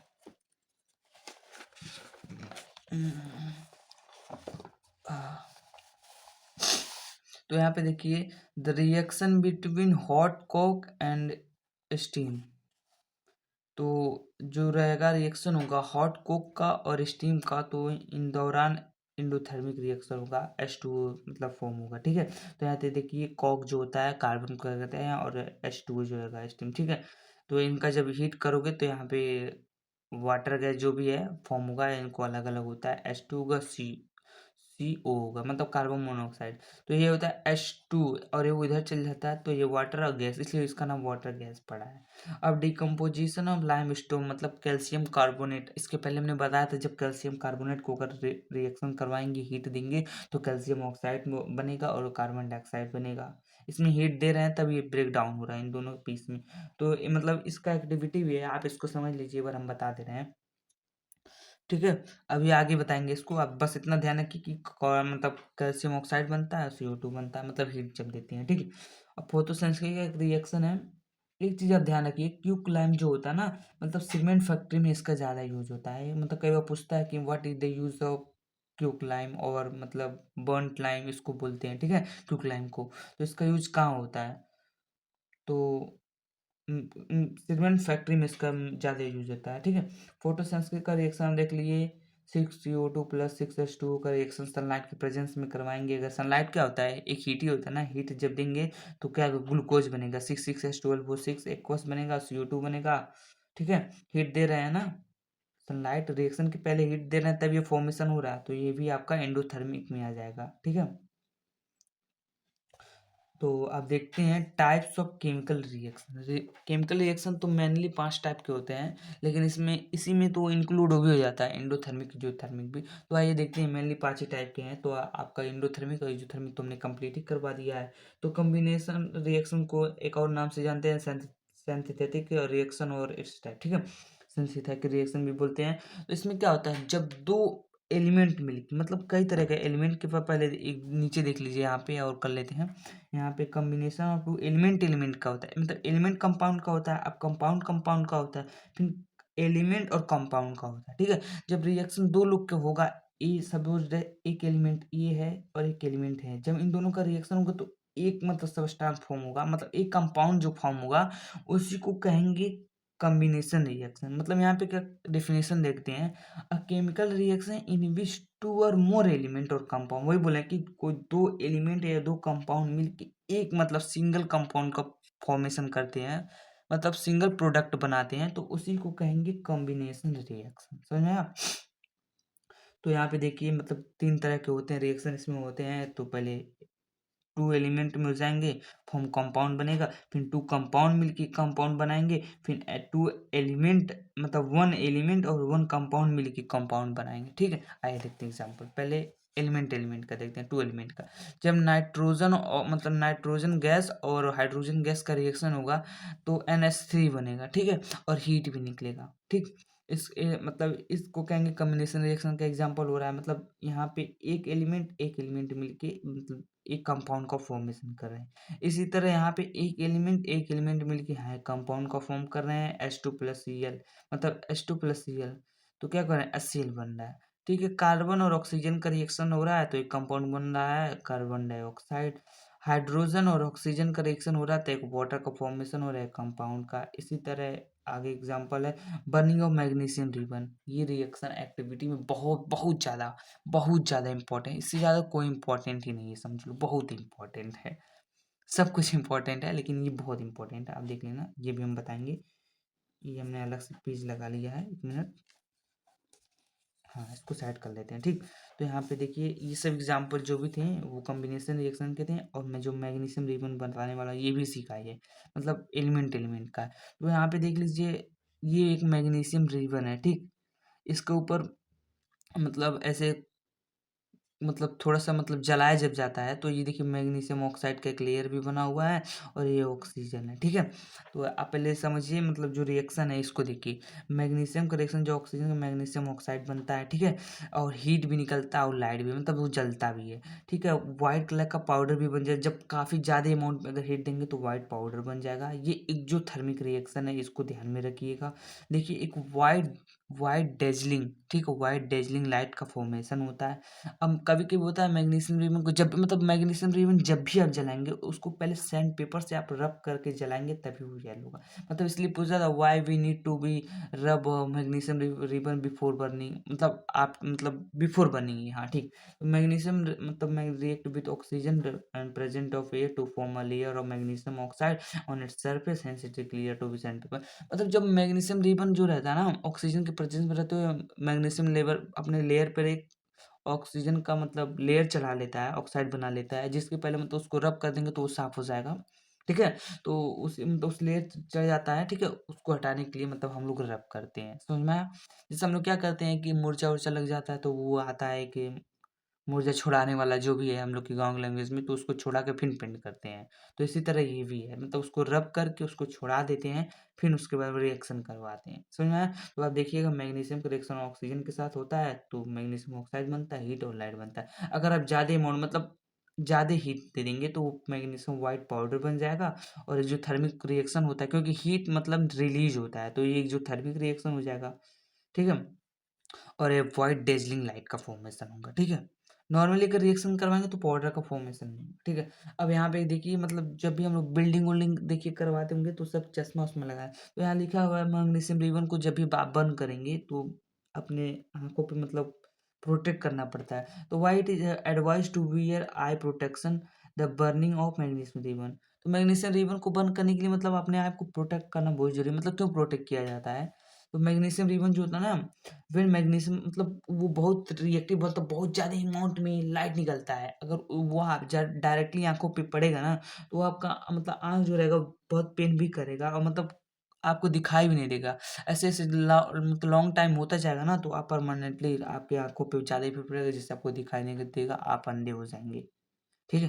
तो यहाँ पे लिखा हुआ है ये कि when magnesium ribbon burn in air and dazzling with white light and produce which contain ultraviolet light that can be cause photolysis और it can be permanently damage our eye. तो यही मैंने कहा है आपसे कि मतलब अपनी आई को आप प्रोटेक्ट नहीं करेंगे तो मतलब लॉन्ग टाइम में आपका आई डैमेज मतलब हो जाए, परमानेंटली आप अंधे भी हो सकते हैं, हीमोटोलाइटिक प्रॉब्लम हो जाएगा, ठीक। अब नेक्स्ट मतलब है कॉम्बिनेशन ऑफ कंपाउंड कंपाउंड का रिएक्शन मिलके एक कंपाउंड का फॉर्मेशन होगा। यहाँ पे देखिए एक कंपाउंड ये होगा NH3 और एक कंपाउंड होगा HCl। इन दोनों का रिएक्शन करवाएंगे तो NH4Cl बनेगा। और मैग्नीशियम जो है यहाँ पे एक देखिए मैग्नीशियम एक कंपाउंड है, मैग्नीशियम ऑक्साइड एक कंपाउंड है, और ये वाटर एक कंपाउंड है। अगर इसका रिएक्शन कराएंगे तो मैग्नीशियम हाइड्रोक्साइड बनेगा। ये एक कंपाउंड ऑलरेडी है। ओके, आगे देखते हैं। तो यहाँ पे देखिए CO2 जो है अगर वाटर के साथ इसका रिएक्शन करवाएंगे तो कार्बोनिल एसिड बनता है H2CO3, ठीक है। ये एक कंपाउंड है, ये भी एक कंपाउंड है। जब दो कंपाउंड मिलके मिलते हैं तो एक कंपाउंड का फॉर्मेशन होता है, ठीक है। और यहाँ देखिए अमोनियम NH3 है, इसका रिएक्शन एक कंपाउंड दूसरा कंपाउंड का रिएक्शन होगा तो तीसरा कंपाउंड फॉर्म होगा, ठीक। इसी तरह अब नेक्स्ट एक्टिविटी के साथ यही एक एक्टिविटी भी और एक रिएक्शन है। इस रिएक्शन को मतलब पूरा हम समझाने पहले आप समझिएगा। ओके। देखा आ रहा है भाई, हमने खाना खा लिया है ना। ओके, देखते हैं। तो यहाँ पे कैल्शियम ऑक्साइड का जब रिएक्शन करवाते हैं वाटर के साथ तो कैल्शियम हाइड्रोक्साइड बनता है, ठीक। एनसीईआरटी कहता है कैल्शियम हाइड्रोक्साइड जो होता है, एनसीईआरटी कहता है कि ये एक्वस होता है, लेकिन ये नोट्स जो है ये कहता है, मैं कहता हूँ हमारे टीचर जो हमें पढ़ाया वो कहते हैं कि कैल्शियम हाइड्रोक्साइड जो होता है वो सॉलिड स्टेट में होता है। इसी को कहते हैं स्लेक्ट लाइम। कैल्शियम हाइड्रोक्साइड को स्लेक्ट लाइम कहते हैं और बर्न्ट लाइम भी कहते हैं। तो यहाँ पे लिखा है क्यूक लाइम विथ वाटर, मतलब क्यूक लाइम को ही कहते हैं दूसरा कॉमन नेम इसका क्या होता है क्यूक्लाइम का, कैल्शियम हाइड्रोक्साइड। मैंने बोला है कैल्शियम हाइड्रोक्साइड, ठीक है। CaO को कहते हैं भाई, इसको नहीं है, कैल्शियम हाइड्रोक्साइड स्लेट लाइम कहते हैं। तो इसी को कहते हैं कैल्शियम ऑक्साइड को बर्nt लाइम, क्यूक्लाइम, ठीक है। कॉमन नेम होता है बर्nt लाइम, ठीक। तो जब इसका रिएक्शन होता है तो कैल्शियम हाइड्रोक्साइड का फॉर्मेशन होता है, जो कि एक्वस एनसीईआरटी कहता है। ये आप बात को ध्यान में रखिएगा। स्लेट लाइम जो होता है डिजॉल्व इन वाटर में डिजॉल्व होता है, ठीक है। ये लाइम वॉश है, ठीक है, यहाँ पे ध्यान रखिएगा, वाइट वॉश जिसे भी कहते हैं। अगर मैक्सिमम अमाउंट में अगर वाटर आप इसमें करेंगे तो सैचुरेट सॉल्यूशन बन जाएगा, जिसकी वजह से ये क्या होता है लाइम वाटर भी हो जाएगा, ठीक है। इंपॉर्टेंट चीज क्या है, जो सम वाटर सोल्यूबल मेटल जो है ये ध्यान में रखिएगा, मतलब सोडियम ऑक्साइड जो है और पोटेशियम ऑक्साइड, कैल्शियम और मैग्नीशियम ऑक्साइड, ये सब वो होते हैं ना वाटर सोल्यूबल, मतलब मेटल ऑक्साइड है, ये ध्यान में रखिएगा, ठीक है। तो इसका रिएक्शन आप देखिएगा, कई बार पूछा जाता है रिएक्शन को, कैल्शियम ऑक्साइड का वाटर के साथ रिएक्शन होगा तो क्या होगा, तो कैल्शियम हाइड्रोक्साइड बनेगा। कैल्शियम हाइड्रोक्साइड को क्या कहते हैं, स्लिक लाइम कहते हैं। कैल्शियम ऑक्साइड को क्या कहते हैं, बर्nt लाइम कहते हैं, ठीक है, क्यूक्लाइम कहते हैं। ये आप बात को ध्यान में रखिएगा, ठीक है। अब समझ में आएगा। अब इसका ऑब्जर्वेशन, मतलब जब रिएक्शन होगा तो क्या होता है, रिएक्शन के दौरान का, जब कैल्शियम ऑक्साइड का वाटर के साथ रिएक्शन होगा तो मतलब क्या होता है उस दौरान रिएक्शन के, इस बारे में हम लोग जानने वाले हैं। तो हीट तो निकलता है, तो हमने लिख दिया है विग्रस फास्ट रिएक्शन, मतलब बहुत तेजी से, मतलब बहुत तेज रिएक्शन है, विग्रसली होता है, ठीक है। Large amount of heat, heat बहुत तेगड़ा से निकलता है, रिलीज, इसलिए ये जो थर्मिक रिएक्शन है, ठीक। तीसरा आप क्या करेंगे, लिखेंगे water boil to form steam and produce a hissing sound, मतलब जब भी इनका रिएक्शन होगा तो मतलब बुदबुदाहट थोड़ी सी होगी, पानी की बुदबुदाहट होगी, पानी की आवाज आएगी, जो स्टीम का प्रोडक्ट टू हिजिंग, मतलब थोड़ा सा जब पानी गर्म होता है ना तो आवाज आता है ना, हाना हाना, तो बुदबुदाहट, तो इसी तरह की आवाज आएगी। मतलब अब देखिए ध्यान से, अब तो इम्पोर्टेंट हो रहा क्या है, जब यही रिएक्शन के दौरान, ठीक है, व्हाइट लाइम और वो लाइम वॉश कैसे होता है, जब 2 और 3 दिन के लिए इसको छोड़ देंगे तो कैल्शियम जो होता है, जो ये रिएक्शन के दौरान स्लेट लाइम बना है, ठीक है, स्लेट लाइम इसको बोलते हैं ना। यहाँ पे हमने बताया भी आपको स्लेट लाइम, 1 मिनट, ये देखिए स्लेट लाइम यहाँ बताया था हमने। तो जब यही स्लेट लाइम जो रहता है यहाँ पे 2-3 दिन के लिए जो रहता है तो कार्बन के साथ रिएक्शन करा के कैल्शियम कार्बोनेट बना लेता है, जिसको कहते हैं CaCO3। और H2O जो रहता है, मतलब दीवार में थोड़ा सा नमी जो रहेगा, तो वही दीवार में थोड़ा सा नमी आ जाता है, तो जो कहते हैं पुत्ती उत्ती मरवाते हैं सब, तो वही होता है रिएक्शन होगा, मतलब कैल्शियम हाइड्रोक्साइड जो रहेगा रिएक्शन करेगा कार्बन डाइऑक्साइड के साथ, तो यहाँ पे कैल्शियम कार्बोनेट और वाटर बनाएगा, वाटर इवोपोरेट हो जाएगा, ठीक है। तो ये शाइनी सरफेस आता है दीवार पे, तभी चमक आता है बढ़िया से, मतलब व्हाइट कलर का अच्छा लगता है देखने में।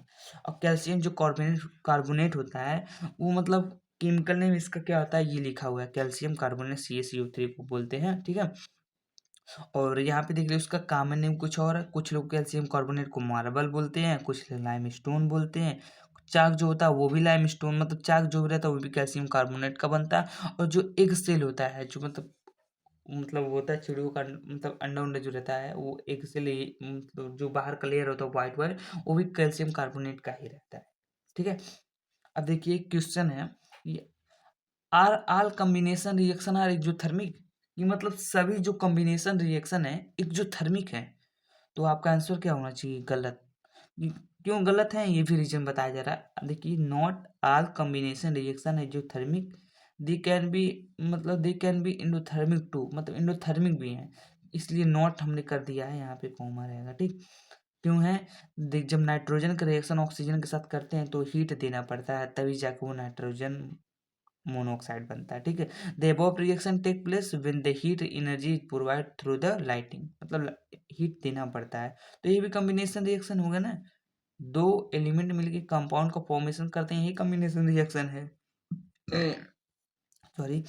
तो यही होता है ना, तो तो इसमें हीट देना पड़ रहा है, तो इसलिए ये मतलब सभी जो रहते हैं कॉम्बिनेशन रिएक्शन एक्सोथर्मिक नहीं होते हैं, इसको आप नो करेंगे, एग्जाम में पूछा जाएगा तो आप कहेंगे नहीं ये गलत है, मतलब ये इंडोथर्मिक भी होते हैं। और ये एग्जाम्पल आप लिख दीजिएगा, आपको पूरे में पूरा नंबर मिलेगा, ओके। अब देखते हैं combination of an element and compound, ये तो कंपल्सरी नहीं है लेकिन मैं फिर भी आपको बता रहा हूँ, ये मतलब जब 2 कंपाउंड मिलके, मतलब एक एलिमेंट और एक कंपाउंड मिलके कंपाउंड को फॉर्मेशन करते हैं। देखिए एक कंपाउंड है सल्फर डाइऑक्साइड और ये एक एलिमेंट है, ये मिलके कंपाउंड का फॉर्मेशन करते हैं सल्फर ट्राइऑक्साइड, ठीक है। और यहाँ पे देखिए एक कंपाउंड ये है कार्बन मोनोऑक्साइड, और एक ऑक्सीजन का रिएक्शन जब होता है तो एक कंपाउंड का फॉर्मेशन होता है कार्बन डाइऑक्साइड, ठीक। अब दूसरे टाइप का रिएक्शन को हम लोग देखते हैं decomposition reaction and it's type, ठीक। डीकम्पोजिशन रिएक्शन क्या होता है, ये इसी का उल्टा होता है, कॉम्बिनेशन का अपोजिट कर देंगे तो वही हो जाएगा आपका डीकम्पोजिशन। मतलब एक कंपाउंड मिलके मतलब ब्रेक डाउन होगा दो सिंगल एलिमेंट में, ठीक, वही होता है। डेफिनेशन पढ़ लेते हैं हम लोग। अ chemical reaction in which a single compound break down into two or more element or compound when the energy is supplied in the form of heat, electricity and sunlight, ठीक। इसका रिप्रेजेंटेशन आप देख सकते हैं, एक कंपाउंड है दो element में ब्रेक हो रहा है। आइए आगे हम आपको दिखा के समझा रहे हैं, ठीक है। तो यहाँ पे हम लोग देखते हैं, यहाँ पे अब मेनली सबसे पहले इंपॉर्टेंट टर्म मैंने दे ही दिया है ऊपर, मतलब हेडिंग में कर लिया है। ये जो डिकम्पोजिशन रिएक्शन होता है मोस्टली जो थर्मिक होता है, डिकम्पोजिशन ध्यान में रखिए, कम्बिनेशन है डिकम्पोजिशन एंडोथर्मिक रिएक्शन मतलब नेचर में होता है। ये तो आगे हम आपको समझाएंगे कैसे होंगे, लेकिन हमने लिख दिया तो कई बार आपको बता देते हैं। डिकम्पोजिशन रिएक्शन एग्जैक्टली अपोजिट, मैंने बोला ना कि मतलब उसका अपोजिट कर दीजिए कम्बिनेशन का तो वही हो जाएगा डिकम्पोजिशन, तो वही यहाँ पे लिखा हुआ है। ऊपर वाला क्या है अभी मैं आपको आगे समझा रहा हूँ कैसे होगा कि जो डिकम्पोजिशन रिएक्शन होता है कि मैं मतलब ज़्यादातर एंडोथर्मिक होता है, ठीक। तो यहाँ पे आप देखिए जो डिकम्पोजिशन रिएक्शन होता है मतलब तीन तरह से होता है। पहला रिएक्शन में क्या हुआ, हीट देना पड़ेगा, दूसरे में इलेक्ट्रिसिटी देना पड़ेगा, तीसरे में सनलाइट देना पड़ेगा। हीट देंगे तो आप थर्मोलिसिस या थर्मोलैटिक डिकम्पोजिशन कहेंगे, ठीक है। इलेक्ट्रिसिटी देके आप किसी एलिमेंट को तोड़ेंगे तो इलेक्ट्रोलिसिस इलेक्ट्रोलाइटिक डिकम्पोजिशन कहेंगे। सनलाइट के प्रेजेंस में आप अगर किसी रिएक्शन को करवाएंगे तो फोटोलिसिस या फोटोलाइटिक डिकम्पोजिशन कहेंगे। आइए एक एक करके तीनों को देख लेते हैं।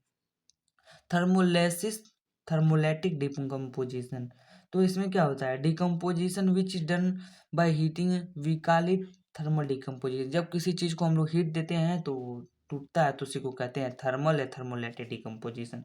जैसे जब होता है फेरिक ऑक्साइड, ठीक है, FeSO4, ठीक है, और 7H2O का मॉलिक्यूल्स होता है, जब इसको हीट करते हैं तो यहाँ पे अपना FeSO4 अलग कर लेता है और 7H2O अलग हो जाता है, ठीक, इनको हीट देने पे। तो यहाँ पे आप देखिए एक एक कंपाउंड मिलके दो अलग अलग मतलब बना रहे हैं, दो चीज ब्रेक डाउन होके, तो इसी को कहेंगे डिकम्पोजिशन, मतलब थर्मल डिकम्पोजिशन, थर्मोलेटिक डिकम्पोजिशन रिएक्शन, ठीक है। तो यहाँ पे देखिए इसी का रिएक्शन यही जो होता है FeSO4 जो होता है, फिर रिएक्शन अगर करवाएंगे इनका हीट अगर इनको देंगे तो फिर ये ब्रेक होगा Fe2O3 में, SO2 में, SO3 में, ठीक। तो ये जो होता है ना इसको जो इसका कलर होगा ये ग्रीन कलर का होता है, ठीक है। और ये जो आपका रेडिश ब्राउन कलर होगा फेरिक ऑक्साइड बोलते हैं, ठीक है। Ferrous oxide sulphur dioxide, sulphur dioxide, ये जो इंपॉर्टेंट है मतलब कई चीज़ मैं आपको बता रहा हूँ एक्टिविटी, ये कई बार एग्जाम में पूछा जा रहा है। मैं हर एक पूरा चीज़ NCERT से बाहर नहीं बताऊंगा और यहीं से एग्जाम में आएगा, इससे बाहर से कुछ नहीं आएगा, बस आप लोग यही देख लीजिएगा, ठीक। नेक्स्ट देखते हैं, अभी आपको इसको हम बता रहे हैं, ठीक है। यहाँ पे आप देख लीजिए प्रिकॉशन क्या है, मतलब इस रिएक्शन मतलब कोई भी रिएक्शन हो मतलब करने के समय मेनली इसी रिएक्शन को करने के मतलब क्या क्या चीज़ आपको मतलब जरूरी है, क्या करना चाहिए इस रिएक्शन के दौरान। तो यहाँ पे पूछा है why we need to take dry test tube, मतलब ड्राई टेस्ट ट्यूब एक चीज एक क्वेश्चन है कि मतलब रिएक्शन के दौरान ड्राई टेस्ट ट्यूब क्यों लेते हैं, तो बिकॉज क्यों लेते हैं, ferric sulphate react with water to form ferrous sulphate crystal, crystal बना रहेगा, इसकी वजह से हम लोग ड्राई टेस्ट ट्यूब लेते हैं इस रिएक्शन में, ठीक। तो सभी रिएक्शन कोई भी रिएक्शन करवाना है तो आप कैसे मतलब किसी रिएक्शन को कर रहे हैं, मतलब दो केमिकल को मिला रहे हैं आपस में तो उनके लिए मतलब क्या क्या चीज़ों को बातों का ध्यान रखना है वो आप देखिए। The precaution while performing the मतलब रिएक्शन जो भी है हाइड्रेटेड फेरस सल्फेट और कोई भी रिएक्शन हो उसको परफॉर्म करने के लिए, मतलब do not point in the mouth of the boil tube at the neighbour of your, मतलब जो भी वो है होता है बीकर, मतलब वो जो होता है क्या कहते हैं जिसमें रिएक्शन करवाते हैं बीकर, ठीक है। तो वो रिएक्शन के दौरान क्या करना चाहिए, किसी के मतलब माउथ के पास नहीं, मतलब एकदम पास में से नहीं करके करना चाहिए कि मतलब मुंह के एकदम पास रख लें और रिएक्शन करें। तो क्या होता है ना कभी कभी होता है मतलब तरह तरह की गैस निकलते हैं जिसकी वजह से आप उसको मतलब सूंघ लेंगे तो बेहोश हो जाएंगे, कुछ भी हो सकता है, ठीक है। तो आगे यही लिखा हुआ है एक मिनट यहाँ पे कुछ है, इसको देख लेते हैं क्या था। यही रिएक्शन ही था कि मतलब इसमें बने, ठीक वही चीज़ था मैंने जो बताया आपको। ठीक, तो यहाँ पे अब देख लीजिए, हमने बोला है ना कि wafting a gas towards the nose and don't stop them, मतलब जो गैस निकल रहा है उसको अपने पास ऐसे हवा मार मार के ले आके आपको सूंघना नहीं है, दूर से वाफ्ट करना है। मतलब सूंघना है मतलब बहुत दूर करके एकदम हवा से ऐसे मार मार के ले आना है। ठीक, ये नहीं कि एकदम नाक के पास लगा लें, नाक के पास नहीं लगाना है। तो वही लिखा है wafting the gas towards the nose की साइड ऐसे ले आना है। डोंट स्टन मतलब उसको पास ले आके सूंघना नहीं है। This is done to confirm the, मतलब इसको क्या करने की जरूरत, मतलब कन्फर्म करें कि मतलब इसमें से मतलब प्रेजेंस में मतलब गैस कौन सा निकल रहा है। सल्फर डाइऑक्साइड निकलता है, सल्फर ट्राइऑक्साइड गैस निकलता है। और तीसरा काम क्या करना, आरबिस टेस्ट होल्डर, मतलब किसी मतलब जब भी आप रिएक्शन करवाएं तो एक टेस्ट होल्डर होता है, उससे पकड़ें टेस्ट ट्यूब को। ठीक है, बीकर और टेस्ट ट्यूब को मतलब उससे पकड़ें। ठीक है, ओके, तो ये मतलब होता है उसको उससे पकड़ लिया जाए तो ये तो खत्म हुआ। अब इन बातों का ध्यान रखिए, ये दो पॉइंट जो है आपके पास, जो होता है FeSO4 .7H2, मतलब क्रिस्टल हाइड्रोजन का जो रहेगा 7H2 मॉलिक्यूल्स है, इनका कलर पूछता है। तो आप रखिएगा ग्रीन विट, मतलब बताइएगा ये ग्रीन विट्रोल होता है। और जो होता है CuSO4.5H2 जो होता है ये ब्लू विट्रोल होता है। समझ में आया? ओके, अब नेक्स्ट देखते हैं थर्मोलिसिस ऑफ कैल्शियम कार्बोनेट। ठीक है, कैल्शियम कार्बोनेट थर्मोलिसिस होता है जब, तो यहाँ देखिए रिप्रेजेंट, नींद आ रहा है गाइस, चलिए छोड़िए। Represent take place in lime और क्लाइन, मतलब चूना लेते हैं चूना भट्टी में। ठीक है, यहाँ पे देख अब आपको बता रहे हैं कैल्शियम कार्बोनेट जो होता है। ठीक, कैल्शियम कार्बोनेट को अगर आप हीट करेंगे, ठीक है, हीट करेंगे तो कैल्शियम ऑक्साइड बनेगा, कार्बन डाइऑक्साइड बनेगा। तो जो कैल्शियम कार्बोनेट होता है उसको मार्बल बोलते हैं, हमने बताया, चाल्क बोलते हैं, लाइम स्टोन बोलते हैं, एक्सेल भी होता है। ठीक, और जो कैल्शियम ऑक्साइड होता है उसको क्यूकलाइम बर्न्ट लाइम बोलते हैं। ठीक, और ये क्या होता है, one of the important component in use in cement industry में। समझ में आया? सब बता दिया, ये आपका रिवीजन हो गया। ठीक है, आगे देखते हैं thermolysis of lead nitrate. Lead nitrate का थर्मो मतलब लेड नाइट्रेट का रिएक्शन कैसे होगा। Some metals nitrate will heat metal oxide, nitrogen dioxide, oxygen be form, मतलब रिएक्शन के दौरान जितने भी मेटल ऑक्साइड हैं, कैल्शियम, ठीक है, मैग्नीशियम, अल्युमिनियम, जिंक, ये सब मेटल जो भी है मेटल रहेंगे और नाइट्रेट के साथ रिएक्शन करेंगी तो ये क्या फॉर्म करेंगे, हमने बताया है मेटल ऑक्साइड का फॉर्म होगा, नाइट्रोजन डाइऑक्साइड, ऑक्सीजन का फॉर्म होगा। तो यहाँ पे आप देखिए PbNO3 ठीक, एक मेटल ऑक्साइड है, Pb एक मेटल है। ठीक, ये ऑक्साइड हो गया नाइट्रेट का, सॉरी मेटल नाइट्रेट है। ठीक, लेड नाइट्रेट का जब रिएक्शन करवाएंगे तो अगर उसको हीट करेंगे, ठीक, हीट अगर उसको दे रहे हैं तो लेड ऑक्साइड बनेगा, नाइट्रोजन डाइऑक्साइड बनेगा, ऑक्सीजन बनेगा। इसकी जगह कोई भी रहेगा, कैल्शियम रहे, मैग्नीशियम रहे, तब भी यही बनेगा, ये बनेगा। ठीक है, उसका ऑक्साइड बनेगा, जो मेटल है उसका ऑक्साइड बनेगा, नाइट्रोजन डाइऑक्साइड बनेगा, ऑक्सीजन बनेगा। सॉरी। ठीक, तो यहाँ पे बनेगा येलो कलर का जो होता है। ठीक, और ये ब्राउन गैस फॉर्म होता है। ठीक है, उसको कहते हैं फ्यूम्स बोलते हैं, जो धुआं होता है निकलता है रिएक्शन के दौरान, मतलब जब रिएक्शन होगा। अब देखिए नाइट्रोजन गैस जो होता है NO2, सॉरी नाइट्रोजन डाइऑक्साइड। ठीक है, जो नाइट्रोजन डाइऑक्साइड गैस होता है वो एसिडिक नेचर में जो होता है, एसिडिक होता है, acidic in nature and turn moist blue litmus paper red, जो रहेगा आपको दूसरे चैप्टर में पढ़ेंगे एसिड बेसिस एंड साल्ट में।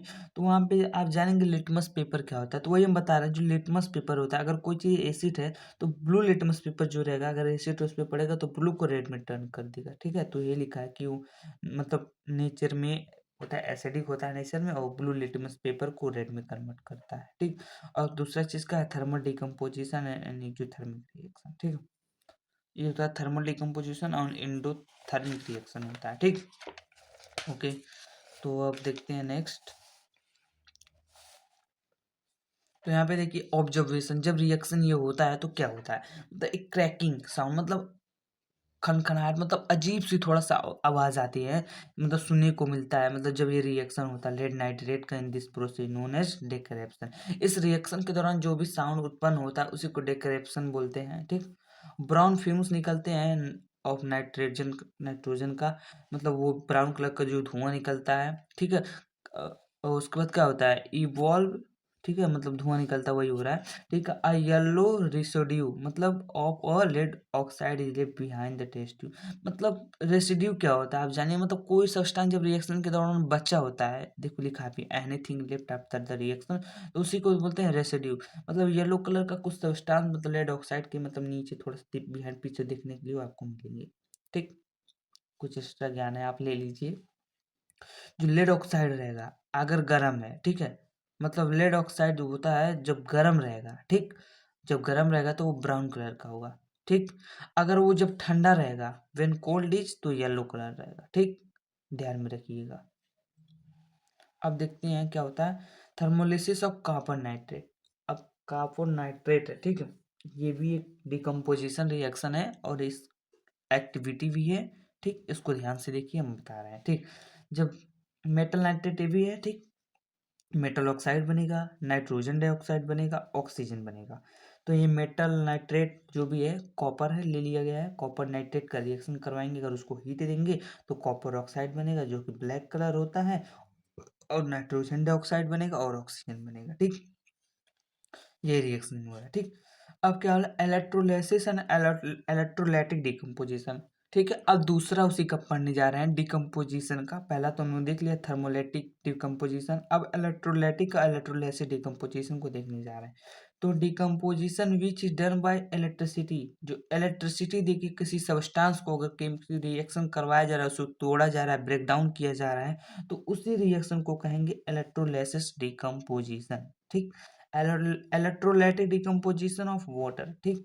यहाँ पे देखिए क्या होगा H2 जो रहेगा H2O है, सॉरी वाटर को जो अगर आप इलेक्ट्रिसिटी देंगे तो वो टूटेगा हाइड्रोजन में और ऑक्सीजन में, ठीक है?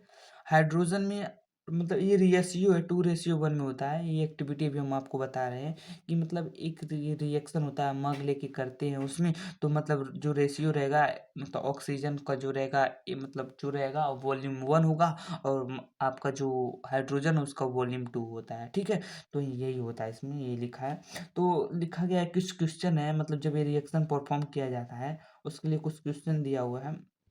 तो ये मतलब जब हम लोग इस रिएक्शन को करवाते हैं तो वाटर को एसिडिक क्यों लेते हैं, NaCl ऐड क्यों करते हैं मतलब एसिडिक बनाने के लिए उसको। तो लिखा है why acidic water is taken और NaCl is add in water, मतलब वाटर में कुछ NaCl क्यों ऐड करते हैं या फिर एसिडिक उसको बनाते क्यों है, ठीक है?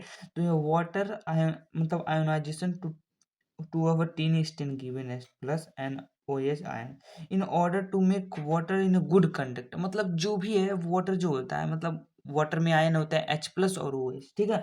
वाटर को गुड कंडक्टर ऑफ इलेक्ट्रिसिटी बनाने के लिए हम लोग उसको सल्फ्यूरिक मतलब डोल्यूट मतलब बनाते हैं, ताकि वो एसिडिक जब होगा तभी वो रिएक्शन परफॉर्म होगा और मतलब ब्रेक डाउन होगा, ठीक? यही है, आप इसको पढ़ लीजिएगा, ठीक?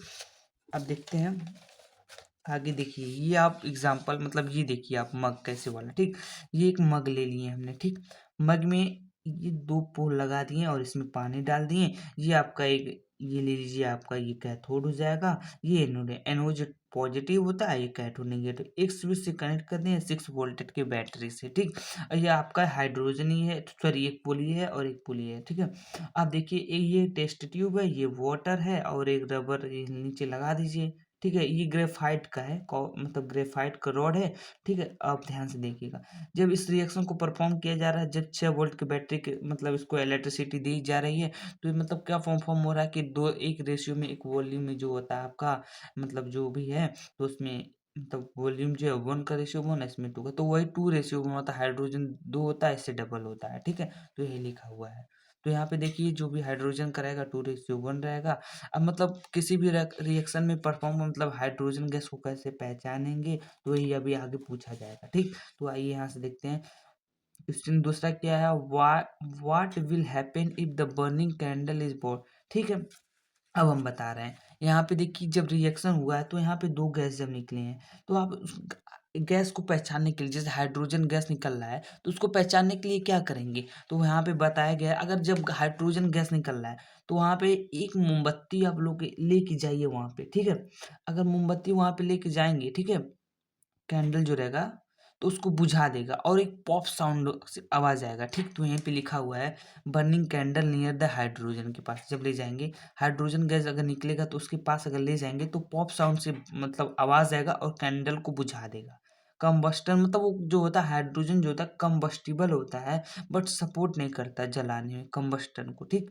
अगर इसी तरह आपको ऑक्सीजन को पहचानना है तो वहां पे ले जाएंगे तो कैंडल को जो रहेगा ना, मतलब तेजी से बर्न होगा ब्राइटली से, लेकिन वो क्या होता है, नॉन कंबस्टिबल होता है बट सपोर्ट ऑफ कंबस्टन, यही आपको ध्यान रखना है। अब वो पूछा जाता है ना, एक बार ये क्वेश्चन है तो एक नॉर्मल में आप आंसर दे सकते हैं कि एसिडिक क्यों रखते हैं, तो pure water is poor conductor of electricity, so a few amount of acid और is added which act as electrolyte और कंडक्ट इलेक्ट्रिसिटी। इस क्वेश्चन का आंसर ये भी आप कर सकते हैं, ये जो क्वेश्चन यहाँ पे था हमने पूछा था, ठीक। आइए आगे देखते हैं। तो इस क्वेश्चन को भी हमने बताया आपको कि मतलब what will happen burning the candle, तो कैसे मतलब माउथ के पास जब ले जाते हैं टेस्ट ट्यूब तो कैसे पहचानते हैं कि वो हाइड्रोजन गैस है, तो वही बुझा देता है, तो इससे पता चल जाता है, ठीक है। तो और आगे थोड़ा सा देख लीजिए, यहाँ पे यही लिखा है, तो एनोड जो होता है उस पर ऑक्सीजन बनता है, ये बात को ध्यान रखिए। एनोड जो रहेगा इस वाले पे, एनोड पे आपको ऑक्सीजन रहेगा और कैथोड पे जो है हाइड्रोजन रहेगा, ये बात को आप ध्यान में रखिएगा। बाकी एक क्वेश्चन ये भी है, in the electrolysis of acidified water, मतलब क्वेश्चन किया गया है, तो देख लीजिएगा आप सभी क्वेश्चन को क्योंकि काफ़ी टाइम लग जाएगा, ठीक।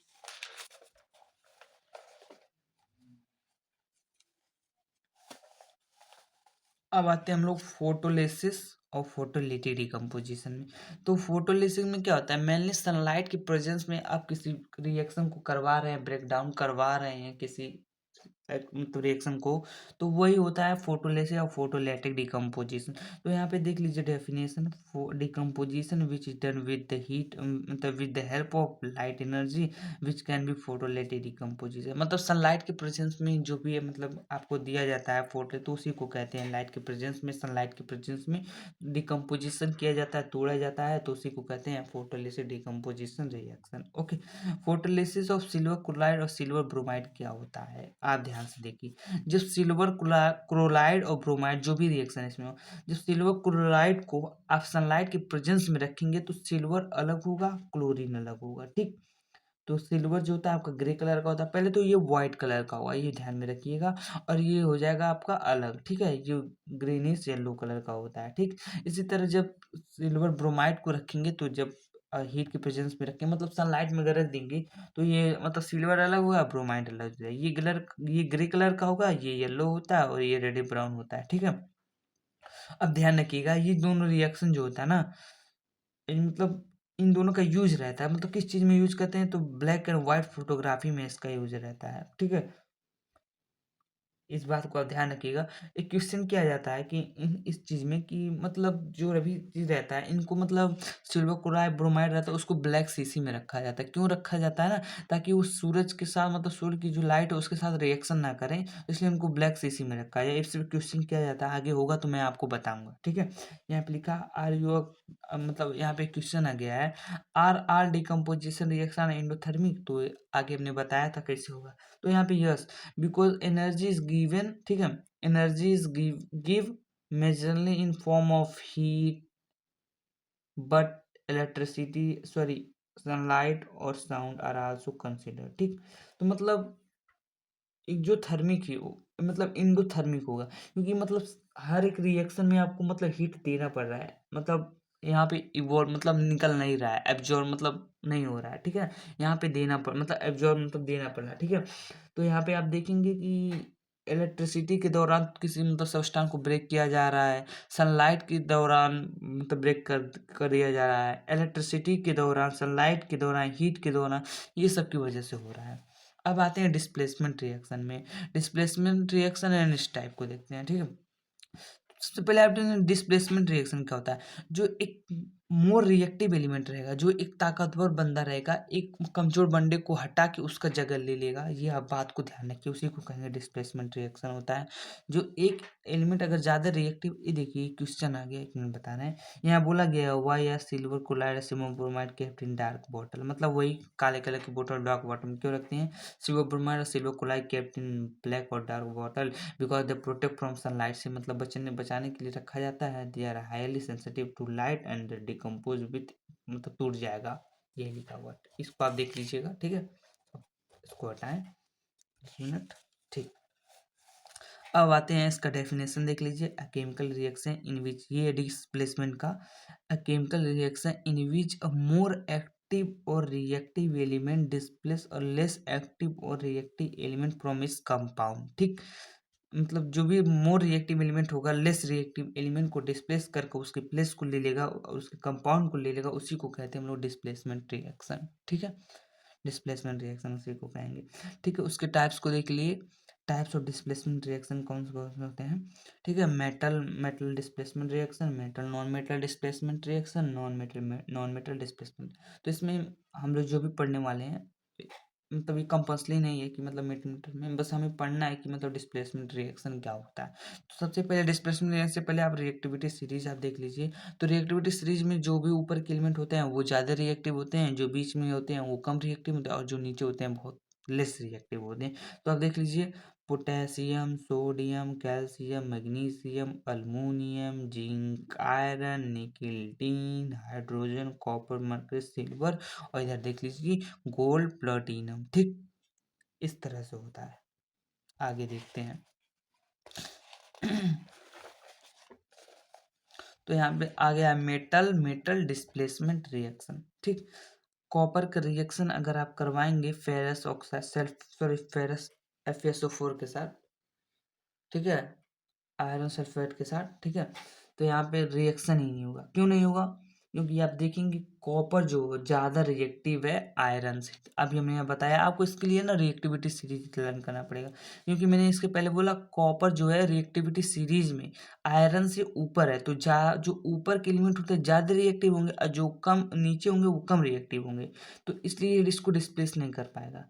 अगर यही कॉपर का रिएक्शन, यहाँ पे देखिए ये तो गलत हो गया। अगर यही कॉपर का रिएक्शन दूसरे और चीज़ से रहता है, देखिए आयरन अगर इधर है, ठीक है, और कॉपर का रिएक्शन यहाँ पे करवाया जा रहा है, ठीक है, तब यहाँ पे हो जाएगा। देखिए Fe अलग है, CuSO4 इधर है, ठीक। इधर अब रिएक्शन करवाएंगे तो FeSO4 बनेगा और CO बनेगा, ठीक है। ये होता है सिल्वर ग्रे कलर का, और ये ब्लू कलर का। कलर को ध्यान रखिएगा, और ये लाइट ग्रीन हो जाता है और ये रेडिश ब्राउन हो जाता है, ठीक। अब जब जिंक का रिएक्शन करवाते हैं FeSO4 के साथ, तो क्या बनता है, लाइट ग्रीन कलर का रहता है और पेल ग्रीन कलर का, ठीक है। इसका जब रिएक्शन होता है तो जिंक सल्फेट बनता है ZnSO4, जो कि कलरलेस होता है, ठीक है, कलरलेस सॉल्यूशन होता है। और जो आयरन होता है वो सिल्वर ग्रे कलर का होता है, ठीक। इसी तरह तीसरा मतलब चौथा देख लीजिए एग्जाम्पल इसी का। लेड है, उसका CuCl, ठीक है, कॉपर क्लोराइड होता है। इसका रिएक्शन करेंगे तो PbCl2 बनेगा, लेड क्लोराइड बनेगा और कॉपर बनेगा, ठीक। तो ये कलर इनका देख लीजिएगा आप लोग, silver grey colour, blue green colour, colourless होता है और कलरलेस सॉल्यूशन, और रेडिश ब्राउन, ठीक। अब देखिए यहाँ पे है कॉपर का रिएक्शन होगा जब AgNO3 के साथ, तो यहाँ पे एक बनेगा कॉपर नाइट्रेट और बनेगा सिल्वर, ठीक। तो ये ब्लू कलर का होगा, ये कलरलेस होता है और ये रेडिश ब्राउन होता है, ठीक। अब यहाँ पे देखिए इसका तो रिएक्शन तो हो ही गया, नहीं होता है। यहाँ पे अब देखते हैं ये इंपॉर्टेंट कुछ चीज़ है। ये क्या क्या होता है जब जिंक का रिएक्शन H2SO4 के होता है सल्फ्यूरिक एसिड, तो ZnSO4 बनता है और H2 बनता है, ठीक है। तो क्या क्या होता है ऑब्जर्वेशन, H2 गैस मतलब होता है कलरलेस होता है, ओडावरलेस होता है मतलब कड़वा होता है, कलरलेस होता है मतलब कोई कलर नहीं रहता है, और मतलब H2 गैस का फॉर्मेशन मतलब पॉप साउंड के साथ बर्न होता है और कैंडल को बुझा देता है। टेम्परेचर जो होता है बढ़ जाता है, रिएक्शन हाईली एक्सोथर्मिक होता है, मतलब हीट निकलता है। और dilute acid is use in the reaction in highly exothermic.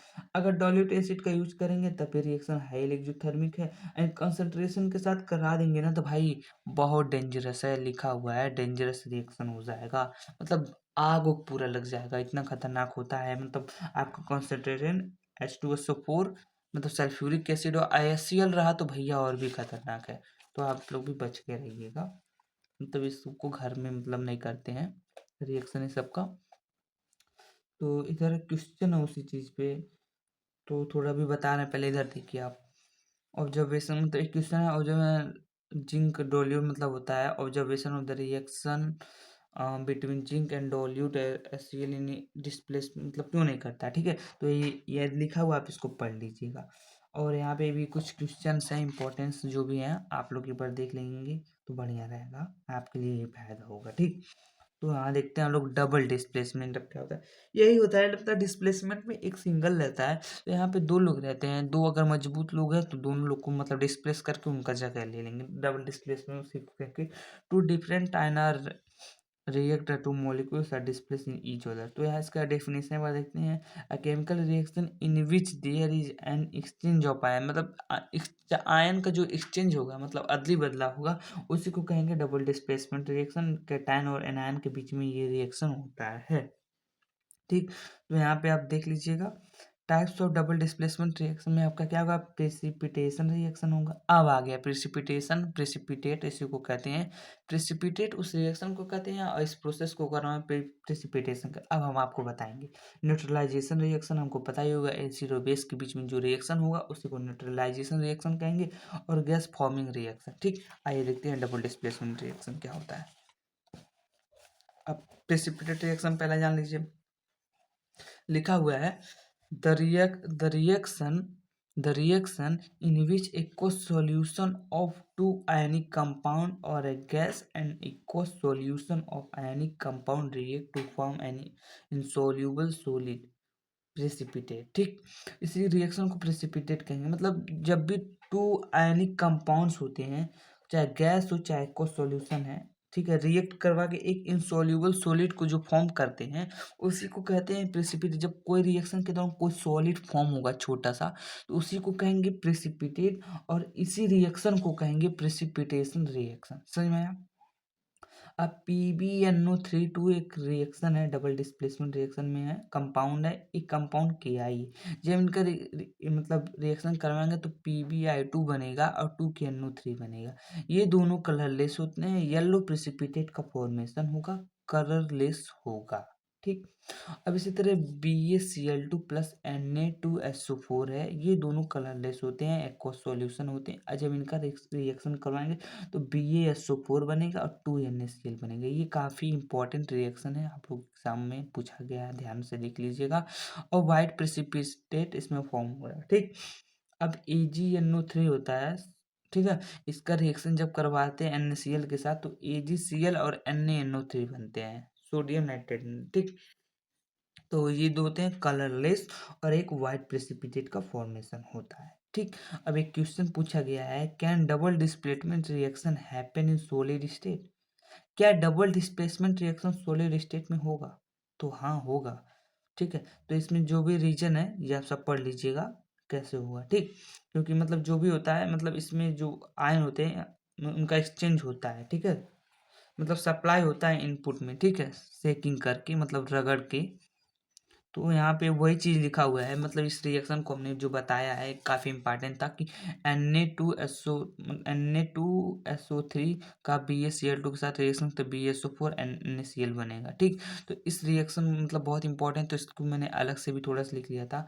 मतलब इस दौरान क्या होता है, ये दोनों कलरलेस होते हैं, व्हाइट प्रेसिपिटेट बनेगा, ये कलरलेस रहता है। क्या क्या होता है देखिए, व्हाइट प्रेसिपिटेट का फॉर्मेशन होता है, व्हाइट इनसॉल्युबल सब्सटेंस प्रेसिपिटेट, और BaCl2 BaSO4 इज फॉर्म, ठीक, इसका फॉर्म होता है, ठीक। और डबल डिस्प्लेसमेंट रिएक्शन है एंड प्रेसिपिटेशन रिएक्शन भी है, ठीक है। इसी तरह एक और रिएक्शन ये भी इंपॉर्टेंट था, ये दोनों कलरलेस होते हैं, PbNO3 प्लस KI का रिएक्शन कराते हैं तो PbI2 बनता है और 2KNO3 बनता है, ठीक। ये येलो प्रेसिपिटेट होता है और इनसोल्यूबल इन वाटर होता है। तो आप ध्यान रखिए, येलो इनसोल्यूबल सब्सटेंस और प्रेसिपिटेट फॉर्म होगा इसमें भी, और PbI2 का फॉर्म होगा, ये भी डबल डिस्प्लेसमेंट और प्रेसिपिटेशन रिएक्शन है, ठीक। इसी तरह एक ये ऐसे क्वेश्चन है, मतलब कॉम्पिटेंसी बेस्ड, जो बोर्ड एग्जाम में पूछा जाता है, आप लोग इसको देख लीजिएगा, ठीक। मतलब ये इसका आंसर भी है, बहुत ईजी है, आप लोग अपनी मर्जी से करिएगा, फिर इसको आंसर को देखिएगा। नेक्स्ट हम लोग देखते हैं,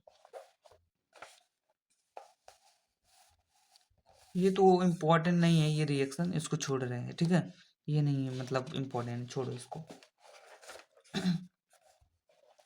हाँ, रिएक्शन ऑफ बेरियम को यहाँ से देखिए, ये डबल डिस्प्लेसमेंट का है, कुछ बचा हुआ था, मतलब बेरियम क्लोराइड का, वो भी जब न्यूट्रलाइजेशन था ना बताना। तो देखिए barium chloride with sodium sulphate के साथ, तो BaCl2 का Na2SO4 का रिएक्शन करवाते हैं, तो वही भाई देखो, मतलब इसको मैंने कई बार रिवाइज भी किया था, तो इसको दोबारा से लिख लिया। तो प्लीज़ आप लोग भी इस क्वेश्चन को मतलब देख ले सकते हैं कि 3 बार मैं समझा चुका, तो ये काफ़ी इंपॉर्टेंट है, तो आप जरूर करिएगा, ठीक है।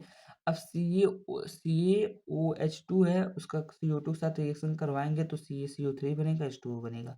ये दोनों क्या होते हैं, मतलब ये एक्वस होता है, ये गैस होता है। तो कैल्शियम कार्बोनेट जो होता है वाइट कलर का होता है, और ये H2O बनेगा, ठीक, वाटर लिक्विड होगा। अब न्यूट्रलाइजेशन रिएक्शन हमने बताया, जो रिएक्शन होता है एसिड और बेसिक के साथ रिएक्ट होता है तो साल्ट और वाटर फॉर्म होता है, उसी को न्यूट्रलाइजेशन रिएक्शन कहते हैं। डेफिनेशन देख लीजिएगा, acid and base are react to form salt and water is called neutralisation reaction, ठीक है। HCl और NaOH का रिएक्शन कराएंगे तो NaCl बनेगा और H2O बनेगा। अब आता है topic oxidation and reduction reaction. Oxidation reaction क्या होता है, आइए देखते हैं। इसमें क्या होता है, द प्रोसेस इन विच, मतलब ऑक्सीजन अगर मिलता है, ऑक्सीजन का ऐड होना सबस्टांस में और हाइड्रोजन का रिमूव होना सबस्टांस में, उसी को कहते हैं ऑक्सीडेशन रिएक्शन, ठीक है। एक और भी होता है, मतलब जो मतलब इलेक्ट्रॉन होते हैं, मतलब अपने मतलब सब्सटेंस को लूज करते हैं, जब लूज करेंगे तो वो भी प्रोसेस को ऑक्सीडेशन कहेंगे। तो तीनों डेफिनेशन आप लोग देख लीजिए। The process in which oxidation is add in substance, the process in which hydrogen is remove in substance, the process in which substance lose is ion is electron, ठीक, इसको भी कहेंगे ऑक्सीडेशन रिएक्शन। एग्जांपल में आप देख सकते हैं, ये देखिए कॉपर और ऑक्सीजन का रिएक्शन जब होता है तो कॉपर ऑक्साइड बनता है, ठीक। यहाँ पे देखिए ऑक्सीजन नहीं है, यहाँ पे ऑक्सीजन ऐड हुआ ना रिएक्शन के दौरान, तो यानी adding of oxygen, adding of oxygen मतलब ऑक्सीडेशन, ठीक। यहाँ पे देखिए H2S है, और ऑक्सीजन का जब रिएक्शन होता है H2O और 2S बनता है, ठीक है। तो यहाँ पे देखिए O नहीं था, मतलब ऑक्सीजन नहीं था, ठीक। तो यहाँ पे ऑक्सीजन ऐड हुआ ना, एडिंग ऑफ ऑक्सीजन यानी ऑक्सीडेशन, ठीक। इसी तरह से एक इलेक्ट्रॉन वाला भी आप देख सकते हैं, इलेक्ट्रॉन जो होता है यहाँ पे मतलब लूज होता है, तो ये भी मतलब ऑक्सीडेशन का एग्जाम्पल है। एक एग्जाम्पल यहाँ पे भी है, कॉपर ऑक्साइड का रिएक्शन जब जिंक के साथ कराएंगे तो यहाँ पे कॉपर बनेगा, जिंक ऑक्साइड बनेगा, यहाँ पे ऑक्सीजन ऐड हो गया तो इसलिए ऑक्सीडेशन रिएक्शन हो जाएगा। अब रिडक्शन रिएक्शन को देखिए, इसी का अपोजिट होता है।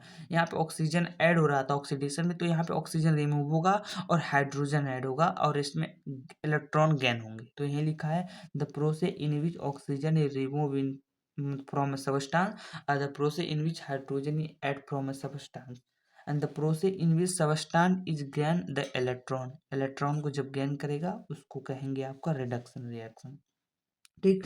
तो यहाँ पे आप देख लीजिए, एग्जाम्पल भी दिया है, KClO3 है, उसका जब रिएक्शन करवाएंगे तो KCl बनेगा और O2 बनेगा।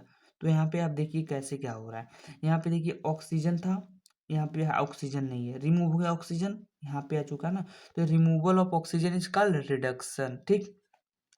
दूसरा एग्जाम्पल, सोडियम और हाइड्रोजन का रिएक्शन करवाएंगे तो सोडियम हाइड्राइड बनता, तो यहाँ पे देख सकते हैं, यहाँ पे हाइड्रोजन नहीं था और यहाँ पे हाइड्रोजन ऐड हो गया, तो एडिंग ऑफ हाइड्रोजन क्या था, एडिंग ऑफ हाइड्रोजन क्या था, यहाँ रिडक्शन होगा। गलती से हमने ऑक्सीडेशन किया, आप ध्यान से देख लीजिएगा, रिडक्शन, ओके। यहाँ पे देखिए इलेक्ट्रॉन गेन हो रहा है ना, इसलिए से ए भी होगा रिडक्शन रिएक्शन। आप देखते हैं रिडॉक्स रिएक्शन, रिडॉक्स रिएक्शन बहुत इजी से, इसमें कुछ नहीं करना है, जिसमें ऑक्सीडेशन और रिडक्शन दोनों प्रोसेस होंगे उसी को कहेंगे रिडॉक्स रिएक्शन। समझ में आया आपको, यहाँ पे लिखा है definition, a chemical reaction in which reduction and oxidation take place simultaneously, मतलब दोनों एक साथ जब होंगे तो उसी को कहेंगे रेडॉक्स रिएक्शन। एग्जाम्पल देख लेते हैं, जब कॉपर ऑक्साइड का रिएक्शन जिंक के साथ कराएंगे तो कॉपर प्लस जिंक ऑक्साइड बनेगा। अब यहाँ पे देखिए ऑक्सीजन यहाँ पर है, यहाँ पे रिमूव हो गया है, तो यहाँ पे removal of oxygen reduction, oxygen यहाँ नहीं है, यहाँ पे ऑक्सीजन आ चुका है, adding of oxygen is called oxidation. समझ में आया, ये दोनों प्रोसेस में हो रहे हैं तो इसी को कहेंगे रेडॉक्स रिएक्शन। अब देखिए मैग्नीज ऑक्साइड जो होता है और HCl का रिएक्शन कहते हैं, manganese chloride plus chloride plus H2O बनेगा। तो ठीक है, यहाँ पे आप देखेंगे ऑक्सीजन यहाँ पर है, यहाँ पे रिमूव हो गया है, रिमूवल ऑफ ऑक्सीजन का रिडक्शन। यहाँ पे देखिए आप लोग हाइड्रोजन है, यहाँ पे हाइड्रोजन रिमूव है, removal of hydrogen is called oxidation. समझ में आया? सिंपल है। क्या होता है रेडॉक्स रिएक्शन? जिसमें ऑक्सीडेशन और रिडक्शन दोनों प्रोसेस होते हैं, उसी को कहते हैं रेडॉक्स रिएक्शन। अब देखिए ऑक्सीडाइजिंग एजेंट और रिड्यूसिंग एजेंट क्या होता है। ऑक्सीडाइजिंग एजेंट पहले जान लीजिए क्या होता है। ऑक्सीडाइजिंग एजेंट में मतलब नॉर्मल फंडा में आपको बता देता हूँ। जिसका रिडक्शन होगा वो ऑक्सीडाइजिंग एजेंट होगा, जिसका ऑक्सीडेशन होगा वो मतलब रिड्यूसिंग एजेंट होगा। ये आप नॉर्मल जान लीजिएगा और बाकी सब पढ़ लीजिएगा, आपको समझ में आ जाएगा। यहाँ डेफिनेशन है और ये हम एग्जाम्पल में आपको समझा दे रहे हैं।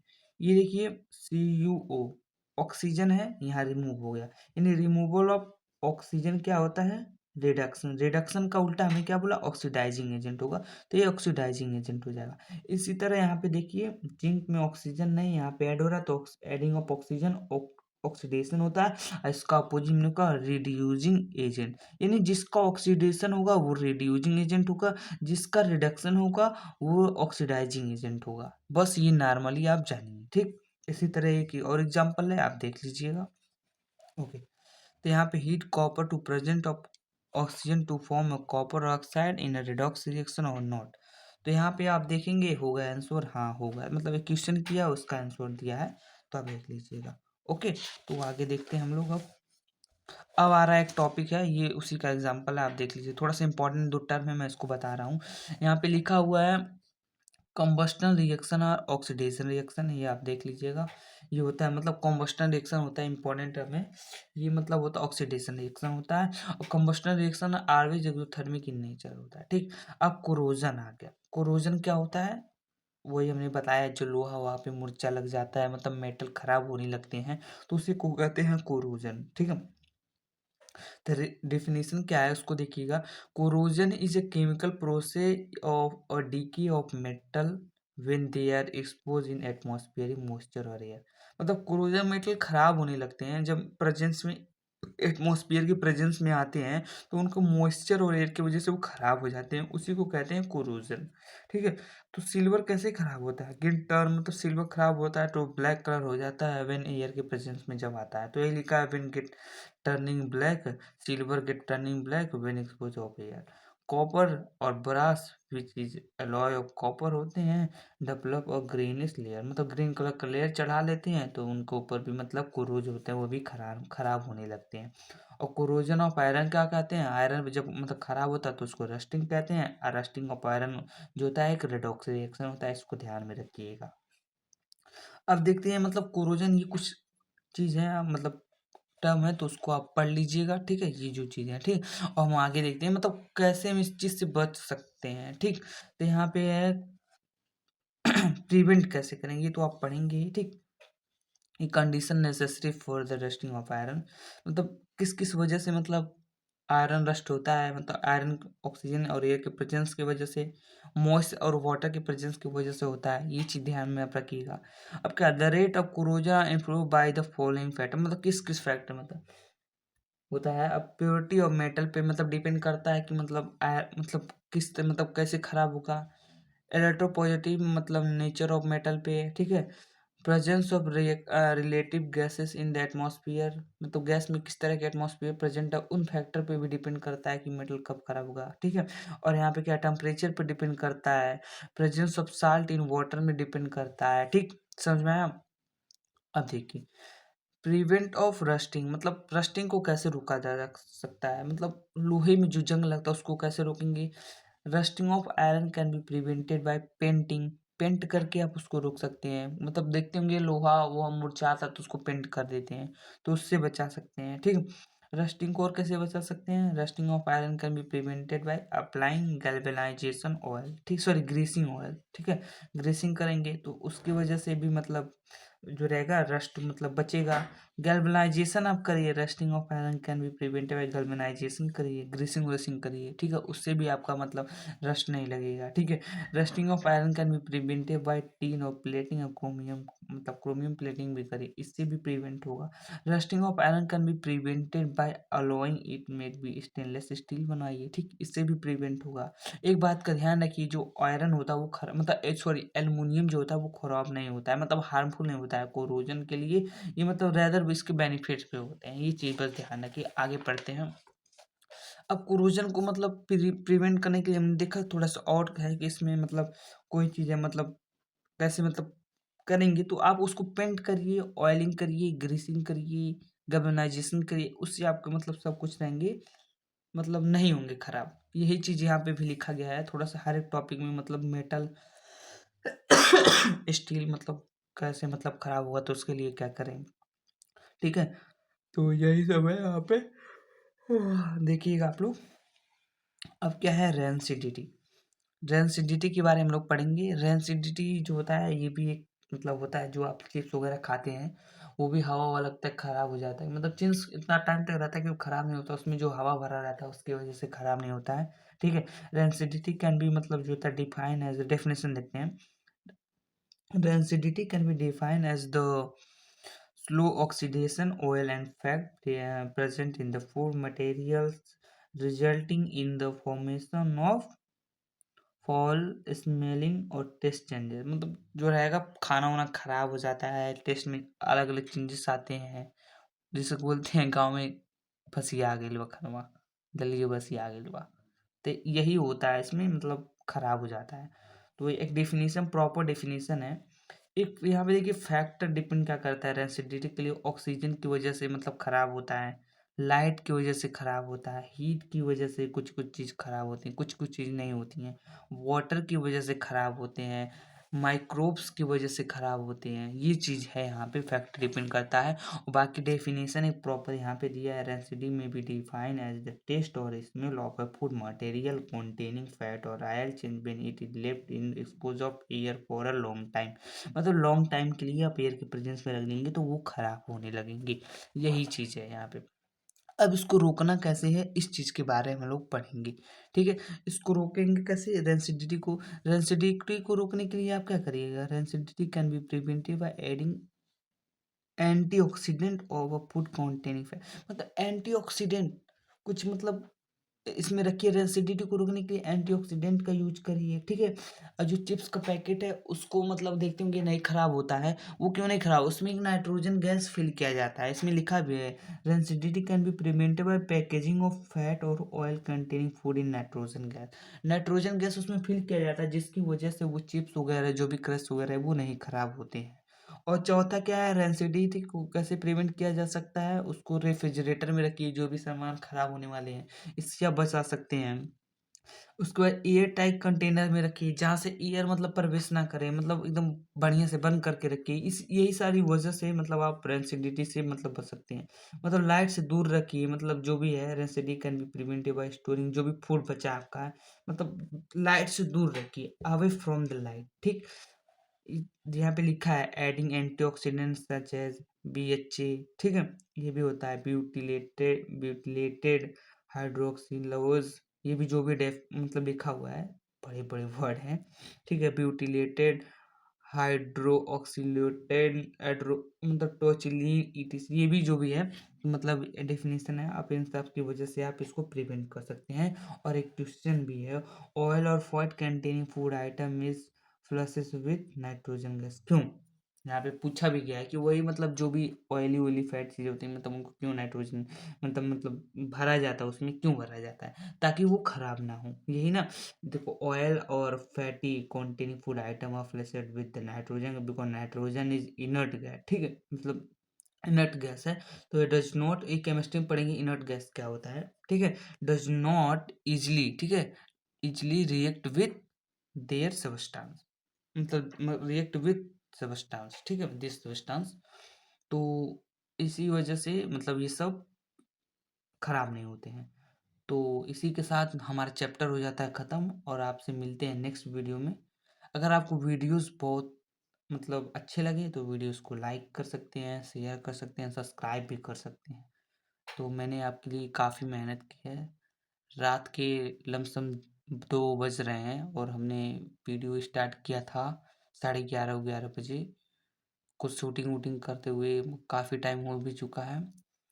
तो प्लीज़ अगर आपको हमारा वीडियोज़ अच्छा लगा है, बहुत मेहनत किए हैं, गला सूख गया है, तो प्लीज़ वीडियो को लाइक, शेयर और सब्सक्राइब ज़रूर करिएगा। मिलते हैं आपसे नेक्स्ट एजुकेशनल वीडियो के साथ।